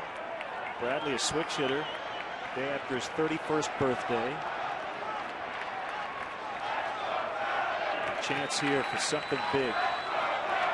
A 1-0 pitch almost hit him. 2-0.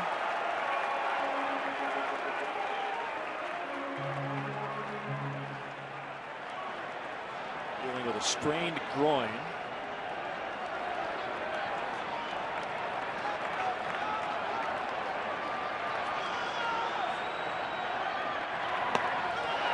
Three balls, no strikes. We've had a lot of bases loaded walks in the recent past. A couple of game winners from Coy Hill.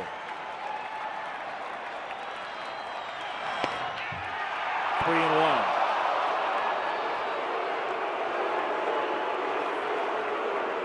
Borderline low strike at best that time. A little sinker from Adam Wainwright. Looked like it started down around the knees and then dipped even lower. The pitcher's more likely to get the benefit of the doubt on a 3-0 pitch. Inside corner. 3-2.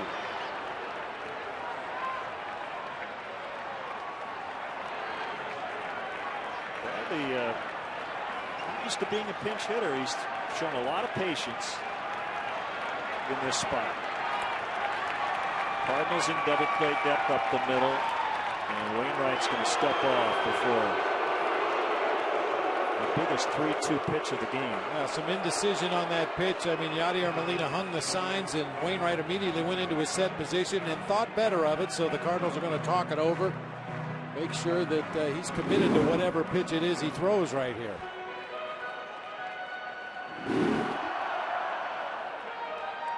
I mean, as a hitter, you have to think fastball right here. Wainwright's got a real good curveball he's shown to the left-handers in this inning, including Mike Fontenot, but you have to believe he's going to get a heater right here. 3-2 pitch, called strike 3. And Milton Bradley gets tossed after his first home plate appearance as a Cub. Larry Vanover kicked him out. You can't argue balls and strikes. Well, it was a curveball. I guess wrong again. That's why I'm in the booth to begin with. Big breaking ball. Oh, look at Molina reach across and catch that pitch off the inside corner. Man. I think it was probably a little closer than Milton thought, but still probably not in the strike zone. Still not out of it as Soriano's at the plate. Now, I know that it'll be written and said, you know, talking about the past issues Bradley's had with his temper, but he's not the only guy who would have gotten kicked out in that situation. He was convinced that was ball 4, and that would have given his team the lead. He was going to come out of the game anyway, even sure for a pinch runner.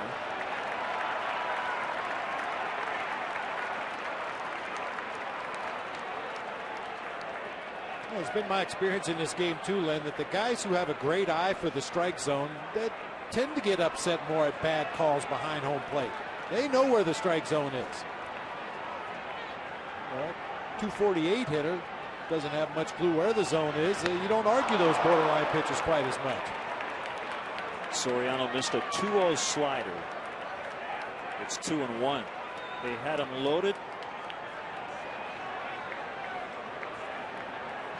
with nobody out, rather 2 on with nobody out. Then the intentional walk to Terrio, loading them up. Bradley then struck out, looking, and it's Soriano with 2 outs, and it's 3-1 on him.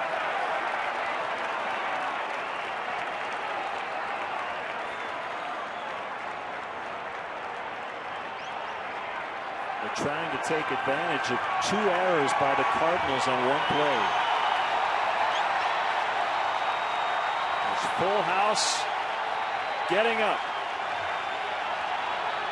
The pitch, fly ball to left. Duncan comes over and makes a catch.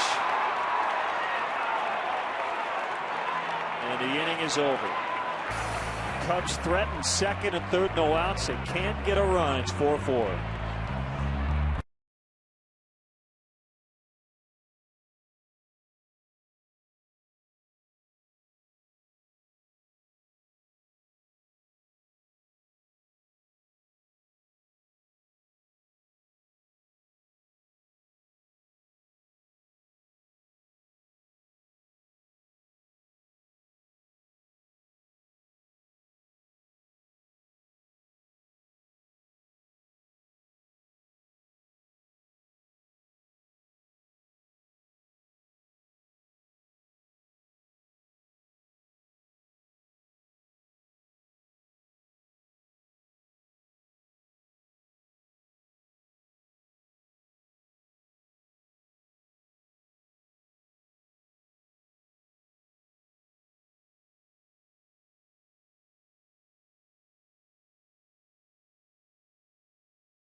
All the action, analysis from Todd Hollinsworth, plus check in on Lou Piniella's post-game remarks. Don't miss Lowe's Cubs post-game live immediately following the game right here on Comcast Sportsnet. Fans' best friend. Bundled up, it's cooling off a little bit. It was a little cooler than it did when we started. As rookie David Patton deals a strike to pinch hitter Joe Thurston. He's batting for Ryan.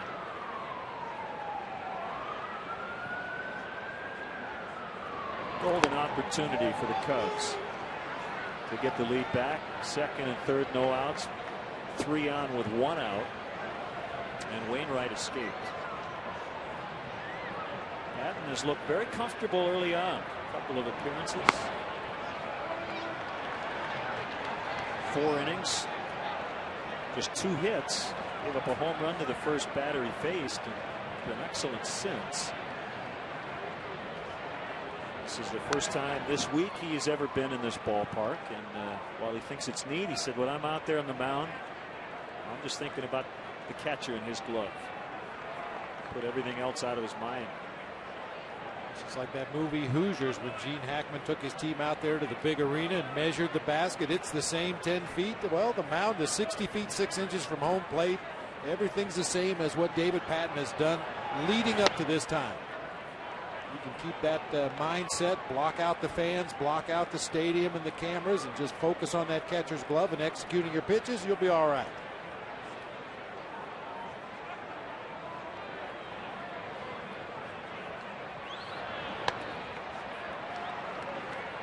Three and 2, Ankiel on deck.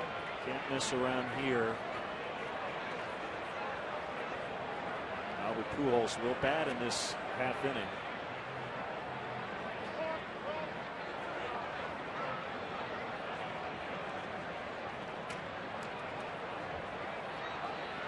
At one time, Joe Thurston was going to be the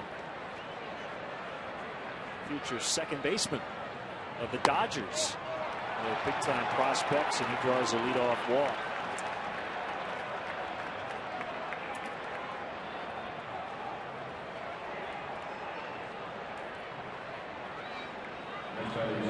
The leadoff walks are never good, but especially when you have a left-handed pull hitter at the plate following the base on balls. Ankiel now has a target to shoot for over there on that right side of the infield.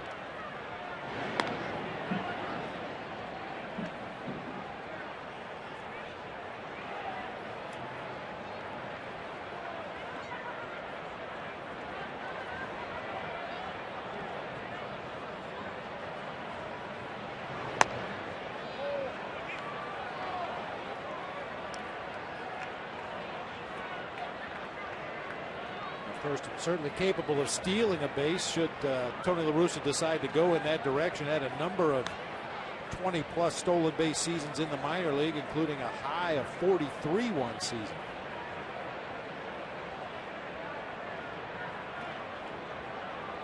His cousin is CC Sabathia.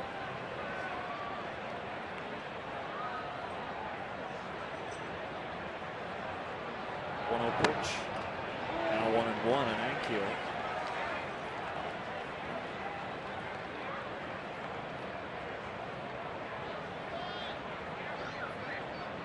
Speaking of Sabathia, Cleveland clubbing the Yankees. They got a 9 in the 7th. They lead 10-2. Sabathia pitched well, 1 run in 5 2/3, but the bullpen has really struggled. Alonso Marte giving up 6 runs.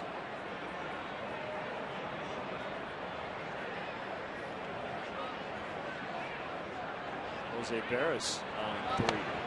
Swing and a miss, 2-2.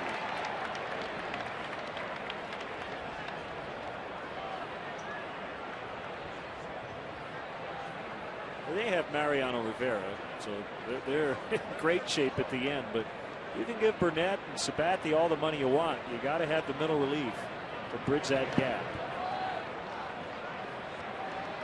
That's become one of the trendy terms in baseball, the bridge relievers, the guys that get you from the starter to your setup guys and ultimately to your closer. It used to be just middle relievers. Now they're bridge guys. Ground ball, diving stop, Ramirez, he's up with it, back looks fine, at least on that play. Stretching it out to make sure he's all right. Boy, a nice play by Aramis Ramirez. It's always a little bit of a surprise when a left-handed pull hitter goes the opposite way, especially with the ground ball. That time Ramirez, Johnny on the spot, smothers that grounder, gets to his feet and gets the out at first base, which will, of course, mean an intentional walk to Albert Pujols. First base open, you're not going to let him swing the bat in this spot.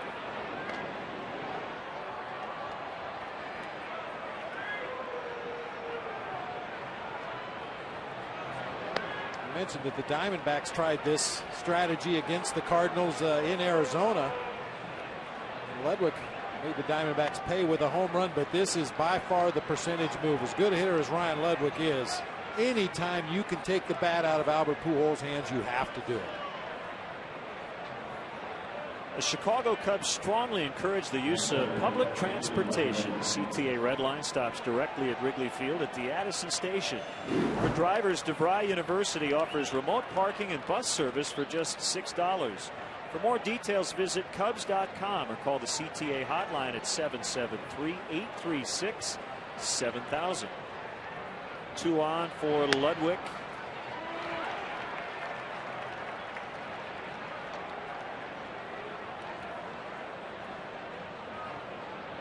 He came up with a base knock yesterday after an intentional walk to Pujols. Did the same thing in the first inning today. That was an infield RBI hit. 1 ball, 1 strike.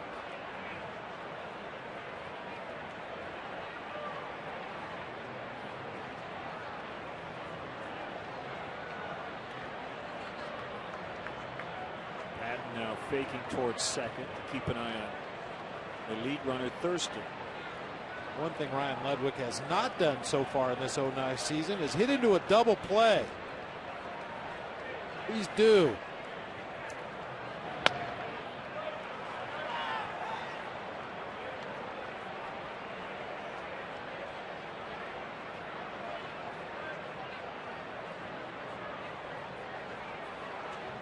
Uncommon right-handed batter, left-handed thrower. Ryan Ludwig. Fly ball to deep center. Kosuke is going to get there on the track. Thurston tagging and ending up at third.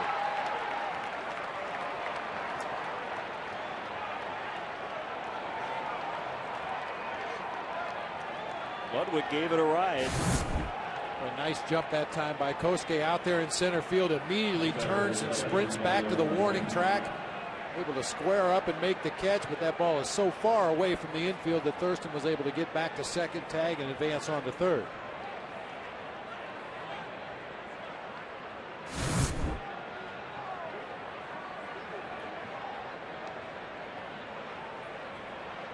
The batter is the catcher Molina, with runners at the corners. And a blue base hit to right, and the Cardinals lead again. Pujols heading to third. He's in.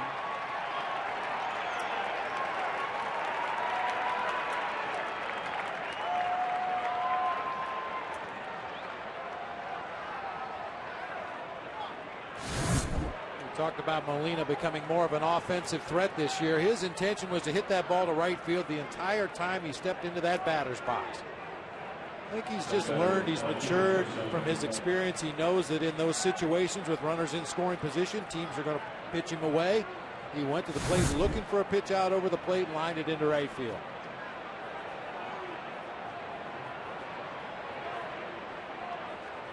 Chris Duncan coming up. Larry Rothschild out. Be a part of history as Rascal Flatts performs their first ever country music show here at Wrigley Field Saturday, July 18th, with Vince Gill and Darius Rucker. Tickets are on sale now at tickets.com. You can call 1-800-THE-CUBS.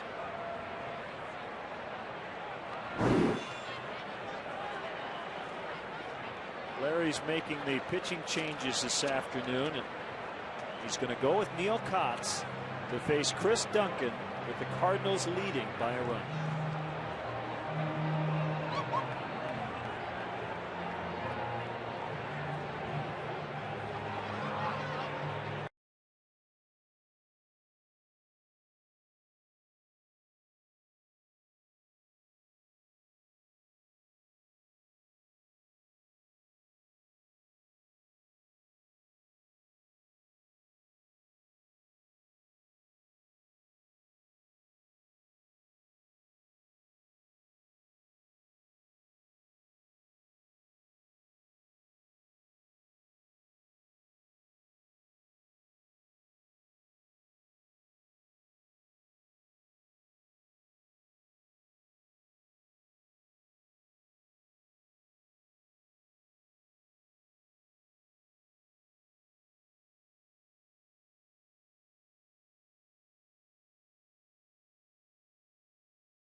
Come in for 3.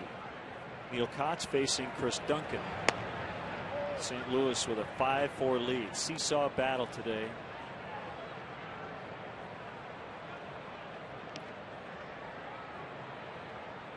Already the 6th appearance for Kotz. Here he comes on a 1-0. 1-1.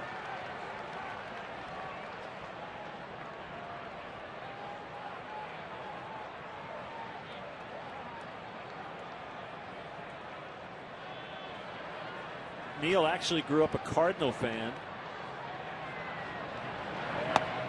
Lebanon, Illinois, about 20 minutes east of St. Louis.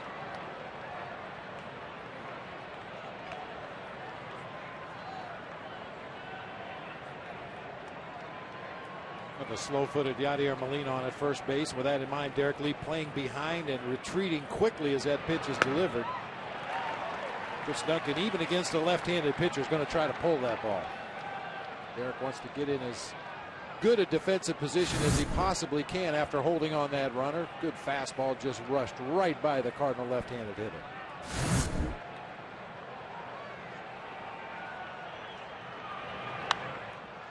Pops it foul.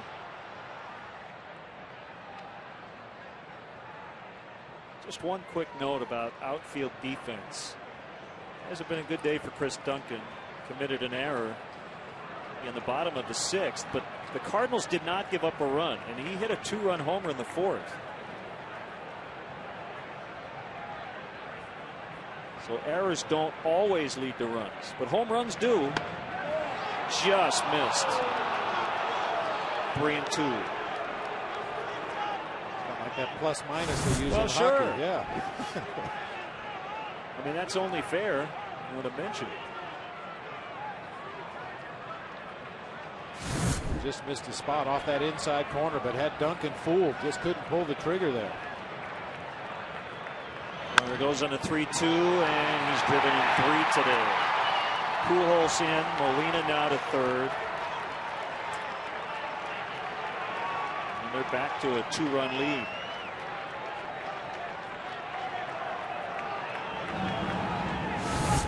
Usually when you bring in a left-handed specialist to face a left-handed hitter, you're going to see some breaking balls. That's the general theory, is that a left-handed hitter can't hang in there against a breaking ball from a left-handed pitcher. But that time Neil Kotz challenging with a boatload of fastballs. The last one grounded back up the middle of the field.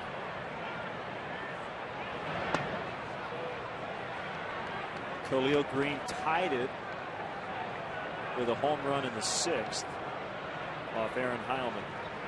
These 2 runs charged to David Patton. Both walks coming around to score. One was intentional against Pujols.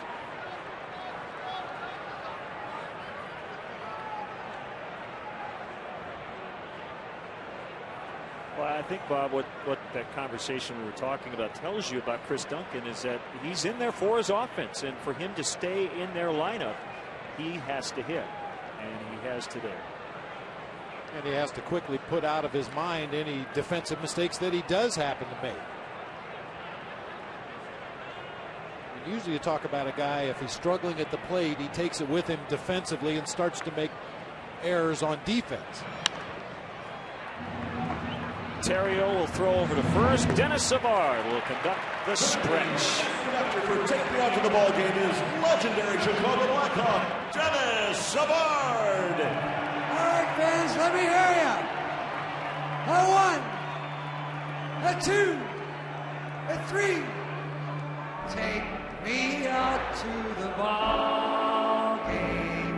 Take me out to the crowd. Buy me some peanuts and Cracker Jacks. I don't care if I ever get back, so it's root for the Cubbies. If they don't win, it's a shame. For it's 1, 2, 3 strikes, you're out at the old ball game. Let's get some runs.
Jay are sending their regards to you guys. Please give them our best, and good luck to the Blackhawks starting tonight as Kosuke faces Kyle McClellan. Skip Schumacher's now playing left. Joe Thurston stays in to play second. It's 1-1 on Kosuke. Now the Hawks hosting the Calgary Flames starting tonight. Did you bring your earplugs? It's going to be loud. Yeah, I'm looking forward to it. Actually, you know, it's going to be so exciting. You know, it's funny, this morning we're at United Center. I was there early and doing a commercial with Tony Esposito and Stan Mikita. And you know what, for some reason I think a little bit of butterflies. So I'm looking forward to it. I'm excited for our team. I'm excited for our fans. It's been a long time waiting, you know. Best of 7. And you've done this a few times. I mean, what's the kind of the main key when you get into playoff intensified hockey? Especially for a team with some young guys who haven't been through it before. Off the glove of McClellan. Throw to first. Dropped by Pujols. Tying run will come up. Well, you know, I don't think the Hawks have to change anything of what we've done all year. And really, I'm confident that we're going to do well in this series. The fact that is down the stretch, we've played in a lot of tight games. And really, to get that fourth spot, we had to win a lot of games down the stretch, and they did that. So we know we're facing a team in Calgary that's experienced, that's played well all year also. You know, the Western Conference is so tough, but and I'm looking forward to it. Game 1, obviously, 1 game at a time is so important to win. Is there a big advantage to open a playoff series on your home ice? Oh, yeah, in Chicago. Yeah. You guys know it, in this park, in our building. It's going to rock. Our fans are ready. They're hungry for this, and I think it's going to, help our young players, feed off our fans tonight. The error was on Albert Pujols, breaking ball strike on Derek Lee. Got a little chippy at the end of the Flyers-Penguins game last night. Yeah, it's going to happen in playoffs. Yes, it will. Swing and a miss. So Lee strikes out, 1 out. Let's check out the first pitch from the lefty, Dennis Savard. Well, Dennis was telling us, Len, that he played some ball up in Canada. The baseball season was pretty short up there, but a nice toss. A little bit of floater, but that's okay. It's all right. Out there in the air. That's all that matters. Dennis, I want to thank you personally. I was out with my family, my son Leo, his friend Patrick, who's a hockey player, and you came up and hanging out with the guys, and what a thrill that was. Well, thanks, man. It was great. How did our little guy do, his little buddy? Did he get, it was his birthday that day. Yeah, it was his birthday. He got to shoot the puck between periods. Just missed, but he's had a really good season. Off power fouls it back. Well, there's a lot of pressure when you go out there, even throwing the first pitch. I'll tell you, it's pretty exciting. I remember last year, Brian Campbell from our team, we thought he threw his shoulder. Threw in the visitors' dugout. So, well, we're glad he's a great hockey player. So that's the bottom line. Dennis, a Hall of Famer, former Blackhawks coach. You have to be pretty proud of this team. I know it wasn't easy for you early on in the season, but you've been around. I give you so much credit. Just you're a class act all the way around, and you're a Blackhawk. You've made that very clear. It's off power strikes out. You want to be a part of this. Well, of course. And how it was handled the right way. I thought that, obviously I was, hurt when that happened, but I understand the situation. I never questioned why. The fact is what's happening now today. We're in the playoffs. We had a great season, and hopefully our season will continue on here till June. I mean, it's a lot to ask for a young team, but there's a lot of possibilities. We stay healthy. We play as well as we have down the stretch. We're going to be tough. It's been a fantastic year. Heritage Nights, bringing back former Blackhawk greats, retiring numbers. Magnus and Palat night was wonderful. Bob Probert coming back. Tony Amonte. I mean, just such a fun year. And as you said, now you look forward. A huge game tonight to start the playoffs right here on Comcast Sports. Yeah, I'm looking forward to it. It's been fun, I mean, not only on the ice and off the ice with our fans and everything, even upstairs with our people in our office. There's a young group in there that's doing a great job and having a lot of fun, and it's fun to go there. It's fun to go to the office. It's fun to go to the rink. The times I've been there, I'm not there every day, but I try to get there as much as I can, and I enjoy it. 2 strikes on Ramirez, 6-4 St. Louis. Some good matchups too around hockey. You've got the Bruins Canadians over in the East. I mentioned the Flyers Penguins. Detroit will start up tonight. You had Vancouver winning last night, right, against St. Louis. Yeah, Vancouver has played well too down the stretch, just like the Hawks have. And Detroit's playing Columbus. Defending Stanley Cup champions. And Columbus going to give them a tough time. I mean, they've played well also all year. They have a goalie in Mason that's played tremendous. This year is a young kid. Him and Versteeg on our club, they're going to probably battle out for Rookie of the Year. So anything could happen. The Western Conference is so close. There's so much parity. Foul pop. Molina discards his mask, but it's going to be Pujols to make the catch. Dennis, you're always welcome in our booth. Thanks so much for the jerseys and the sweaters. I'm sorry. Oh, that's awesome. Good luck to the Blackhawks. We'll see you coming up. Thank you very much. We'll see you down there. You Thanks, got it. Bob. Good to see you. Great to see you. Thanks so much.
took it.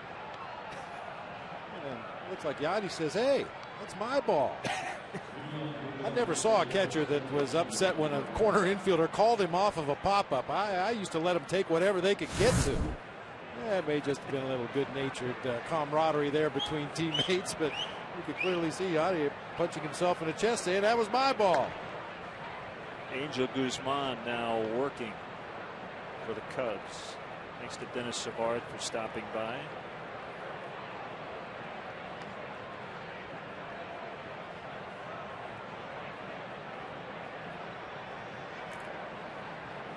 Cardinals lead by 2. Cubs couldn't take advantage of a Pujols error. They put the tying run at the plate in the bottom of the 7th.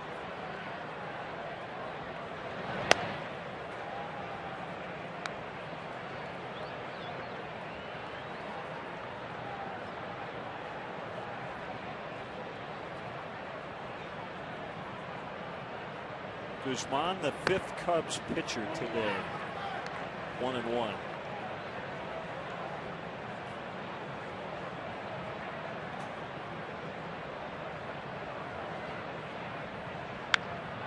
In on the hands, and it's foul. Or just couldn't get there. Just a jam shot off the bat of Brian Barton. Didn't even carry all the way out there to first base. There got fooled just a little bit. That was a full swing, but the ball came off the bat like a broken bat blooper.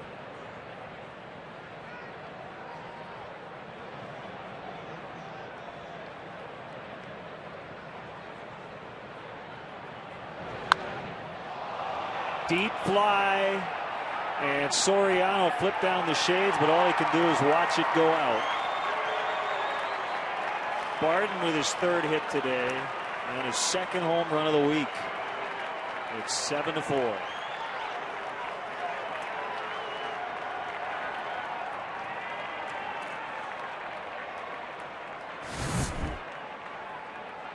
Hanging breaking ball inside part of the plate.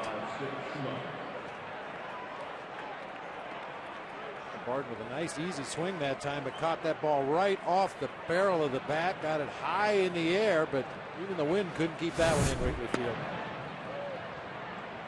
The wind has died down considerably since the early part of this ball game. Appeared to have no effect on that high fly ball. First at bat today for Skip Schumacher, who's made the conversion from the outfield to second base.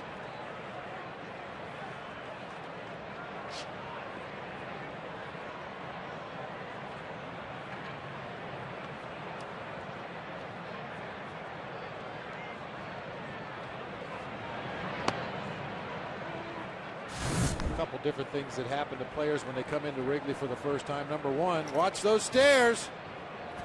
Missed that last step going down into the dugout. And also when you're sitting in that dugout and something happens on the field and you jump up to get a better look at it, inevitably you bang your head on the dugout roof. So Brian Barton's done the first one. Keep an eye on him to see if he bangs his head at some point in this series.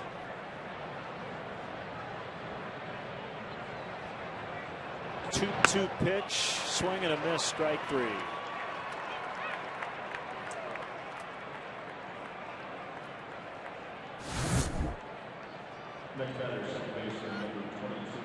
Overpowers him with a tailing fastball right in the middle of the plate. Mess around that time.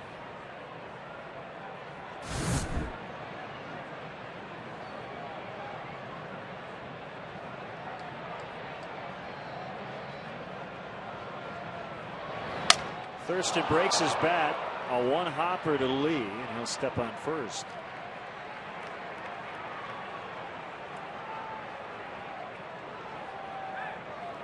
Got a nice note yesterday from Eddie and Mickey Bine. See that last out. Gibson City, Illinois, and it was Ed's 77th birthday. I hope they had a good time out here. The Cubs dropped a 5-2 decision to the Rockies. Ed was a captain of the Lakeview High School color guard that presented the colors. on opening day of the last World Series the Cubs played here at Wrigley. So that would have been 1945.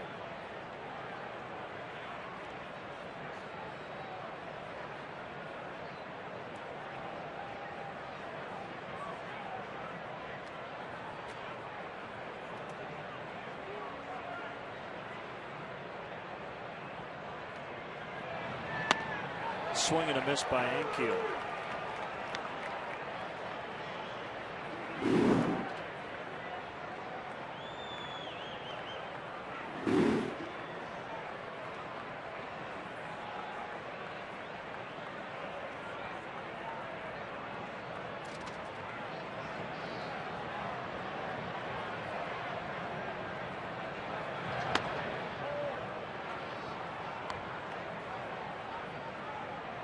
Two and two.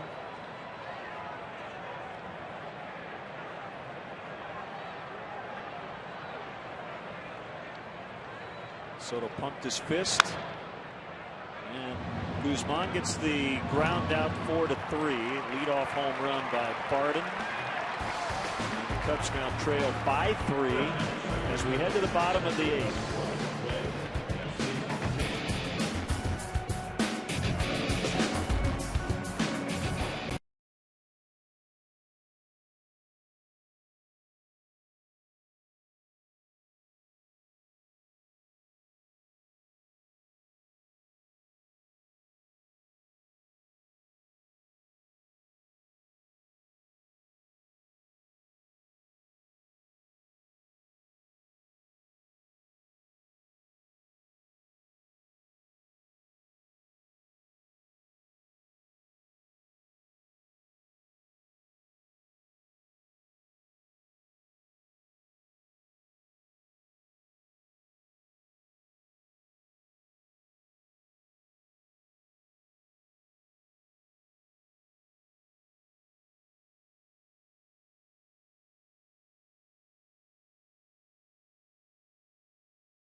It's a 3-run deficit, bottom of the 8th, and it's 1-1 on Mike Fontenot. Kyle McClellan or the scoreless 7th. Like to keep it close here against a bullpen that is kind of in flux.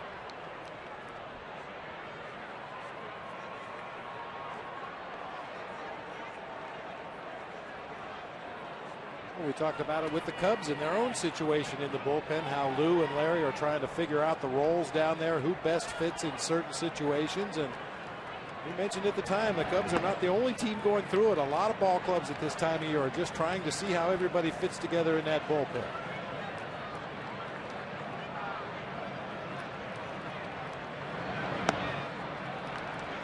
McClellan is run it full. 3-2.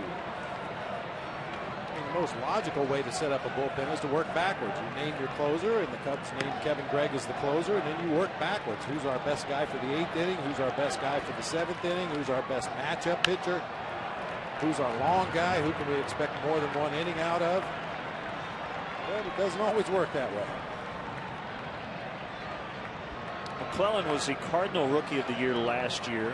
68 appearances, 30 holds, tied for the National League lead. But again, take that with a grain of salt. As we said before, you can have a hold and a loss in the same appearance.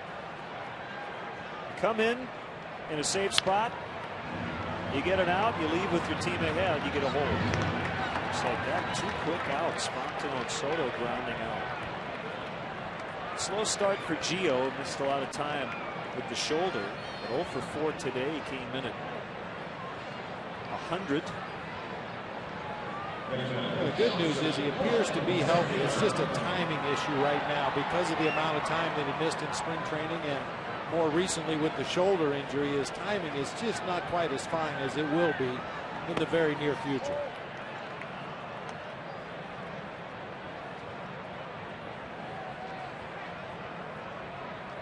He's had a pretty fractured schedule. You think about spring training, a couple of games with the Cubs and the WBC with Puerto Rico. And he came back to spring training. He plays a couple of games and he gets hurt. He hasn't really been able to get into a rhythm.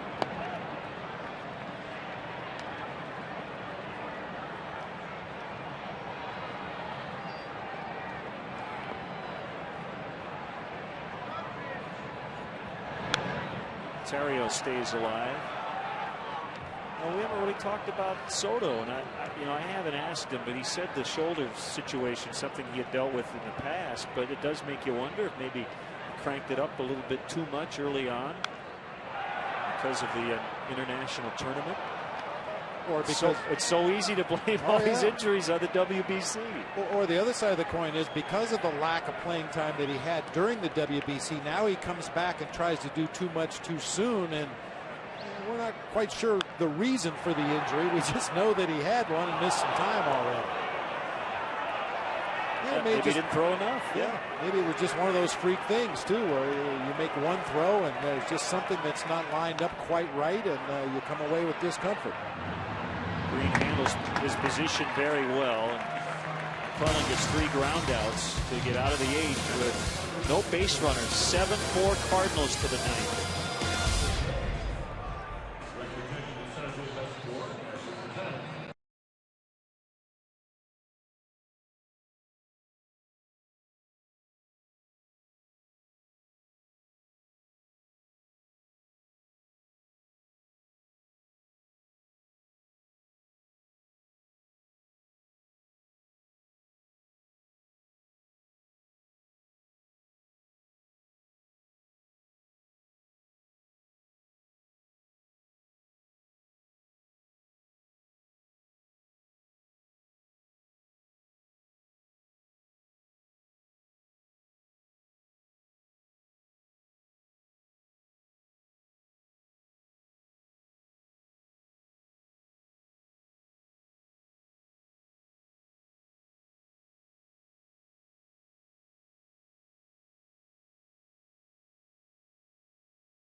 Battle of the Reds next Tuesday, April 21st. Game time 7:05. Be sure to arrive early. The first 10,000 fans will get an exclusive limited edition Carlos Zambrano no-hitter statue, compliments of Fisher Nuts.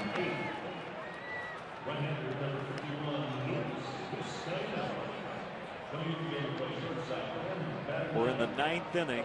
Game 1 of a 4-gamer.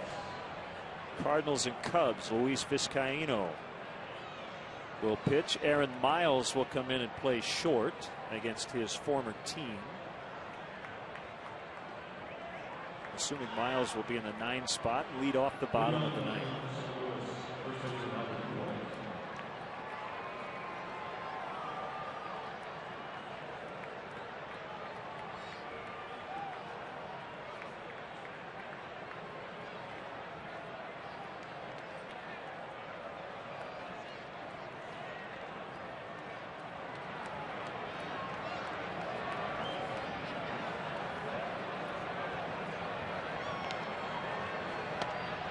Off the plate inside to Pujols. Well, this is your matchup guy here. Luis Vizcaíno, lifetime against Albert Pujols, has held him to a 1-for-10 batting average. A couple of strikeouts, a couple of walks.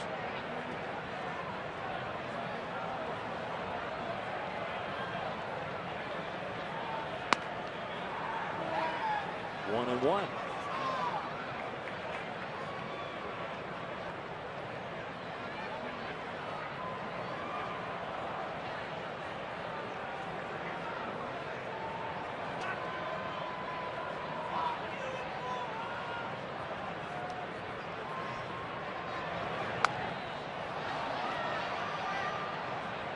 Could answer the 1-for-10. If you get Albert to chase bad pitches, you got a better chance of getting him out. That was a hanging slider up above the belt.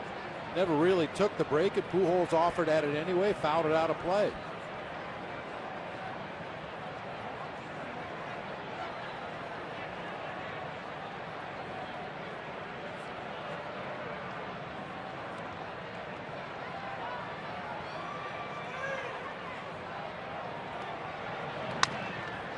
Broke his bat on a foul pop. It's behind the dugout. 38,909. He paid attendance. 38909.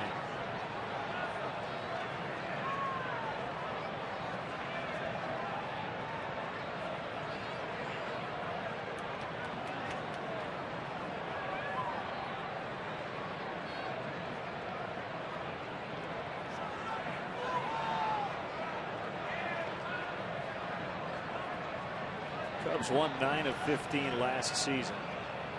Clinched their second straight division title against the Cardinals here at Wrigley. Former Cardinal Jim Edmonds made the catch for the final out. Long way to go this year. You know, Len, it's understandable that people place a lot of importance on any Cubs-Cardinals series because of the rivalry, because of the history between these two franchises, but it's probably just a little bit early in the season to call this a must-win series. Certainly you get a little better idea of what you're up against this season.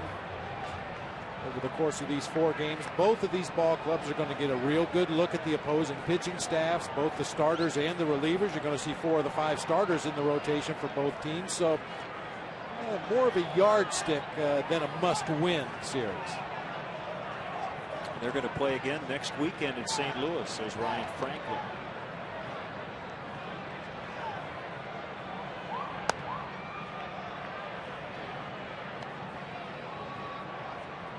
Well, I think what it means with 7 games over the course of 2 weekends, you can't go 2-5, 1-6. I mean, you have to be at least okay.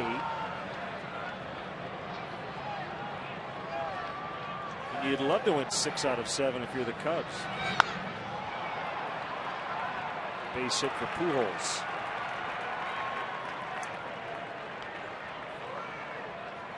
Visit the official online shop of the Chicago Cubs at Cubs.com. Browse the largest selection of authentic team gear, including clubhouse caps and t-shirts, jerseys, collectibles, and more. Get your team gear straight from the source. Shop the Cubs.com shop. With the unbalanced schedule, there have been a few examples of one team dominating the other. It really can make or break your season. You can't go 2-14 against one division opponent unless you do the same thing to somebody else. That's what you have to avoid.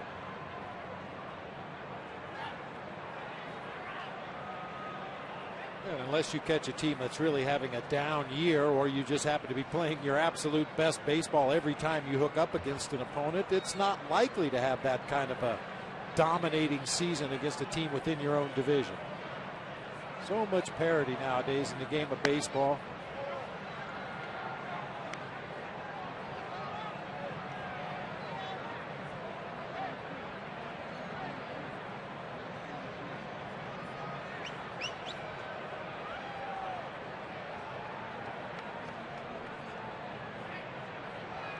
Pujols is on the move. Ludwig's going to ground to Miles, and now Pujols is going to try to get to third, and he will. hasn't been a perfect day for Pujols. He has struggled a little bit defensively. He's made an error. But this is another example of why he's probably the best player in the game today. Yeah, I called him the best hitter in the game, but you could probably call him the best player in the game. What an outstanding play by Aramis Ramirez at the tail end of that play, picking that bad throw out of the dirt.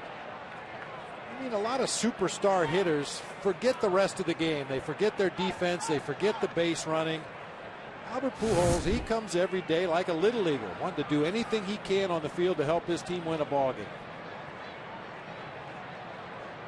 He's had some yips defensively today over there at first base. Not only the error, but he dropped a potential double play ball that was pretty much right in his mid over there at first base. But comes right back with a base hit to center field. Goes first to third on an infield out. Now he gives Yadier Molina an opportunity to drive in a run without a base hit.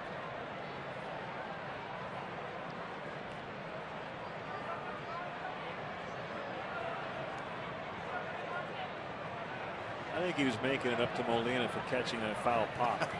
So just hit a fly ball and give you an RBI. That's what he does. Hoffpauir comes over and hits the wall.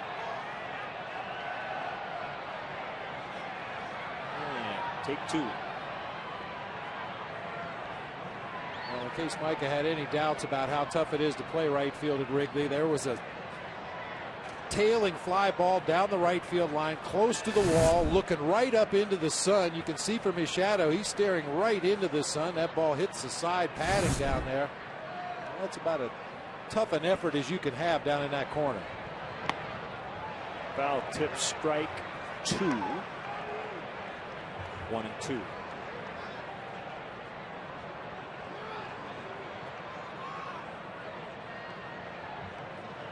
Colby Rasmus is on deck. We've been hearing about him for a while.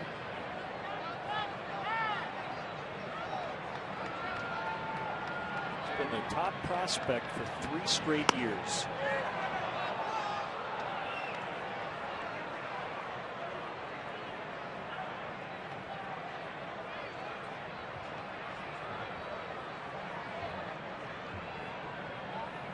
Not a prospect anymore once you're in the big leagues, though, right?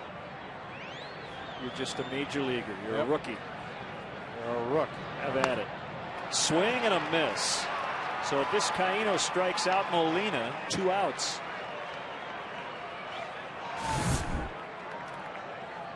And there's that turning point in every player's career when you go from being a prospect to being a suspect.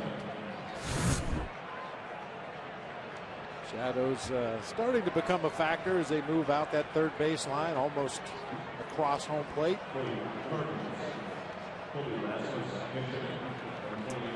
Rasmus for McClellan.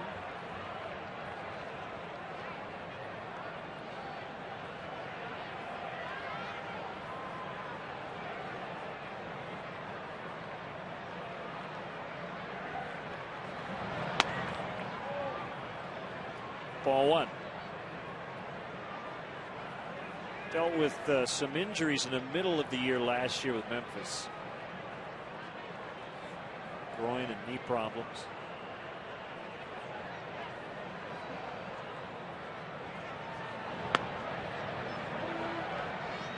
Some good minor league numbers for Rasmus. Obviously, if he's a top prospect in the organization for 3 years, had 1 season of 29 home runs back in 07 in Springfield.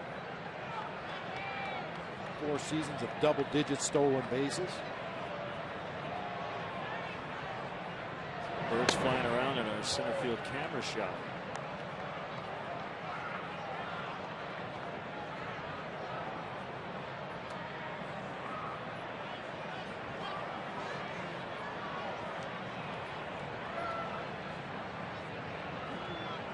Be the only ones not thrilled that it's a packed house right now. Waiting to eat. 2-2.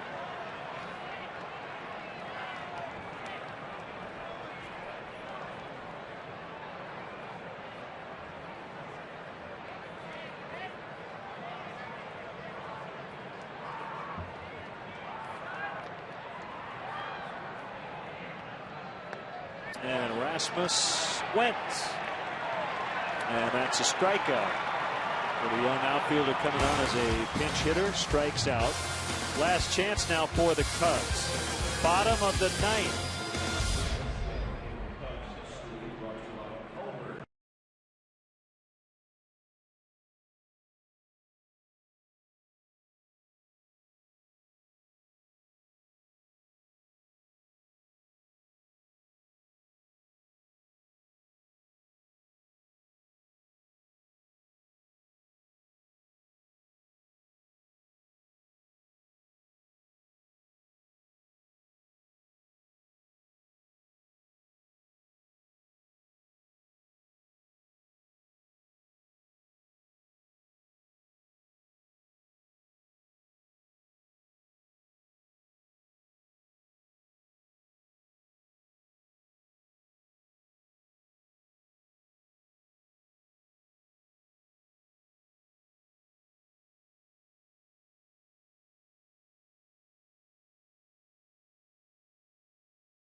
Chris Kentner is our technical director. Our tech manager, Mark Harper.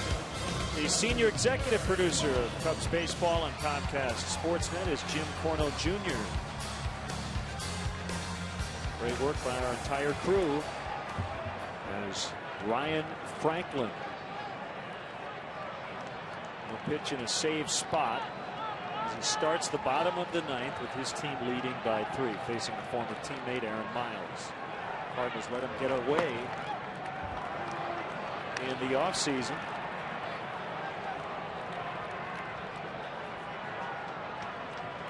He signed with the Cubs the same day Mark DeRosa was traded to Cleveland. That was New Year's Eve. And when he talked that day about the deal, he seemed a little surprised the Cardinals didn't go out of their way to keep him. He was non-tendered each of the last 2 winters by the Cardinals. They made a late run for him to return, but in the end, he chose the Cubs instead, and he strikes out.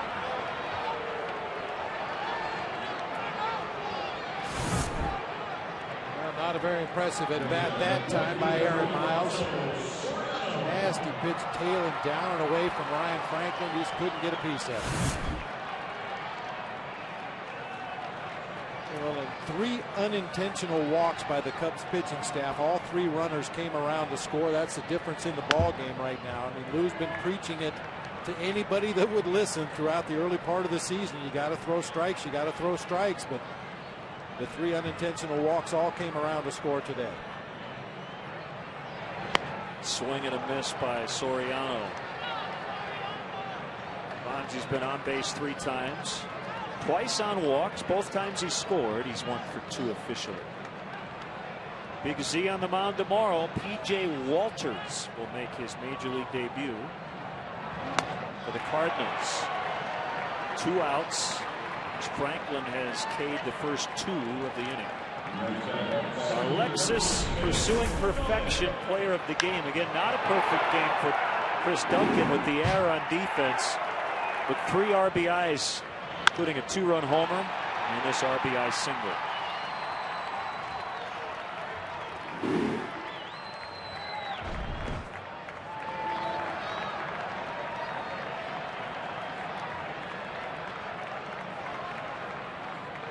Kosuke with a go-ahead 3-run homer in the 5th. It's the last time the Cubs have scored.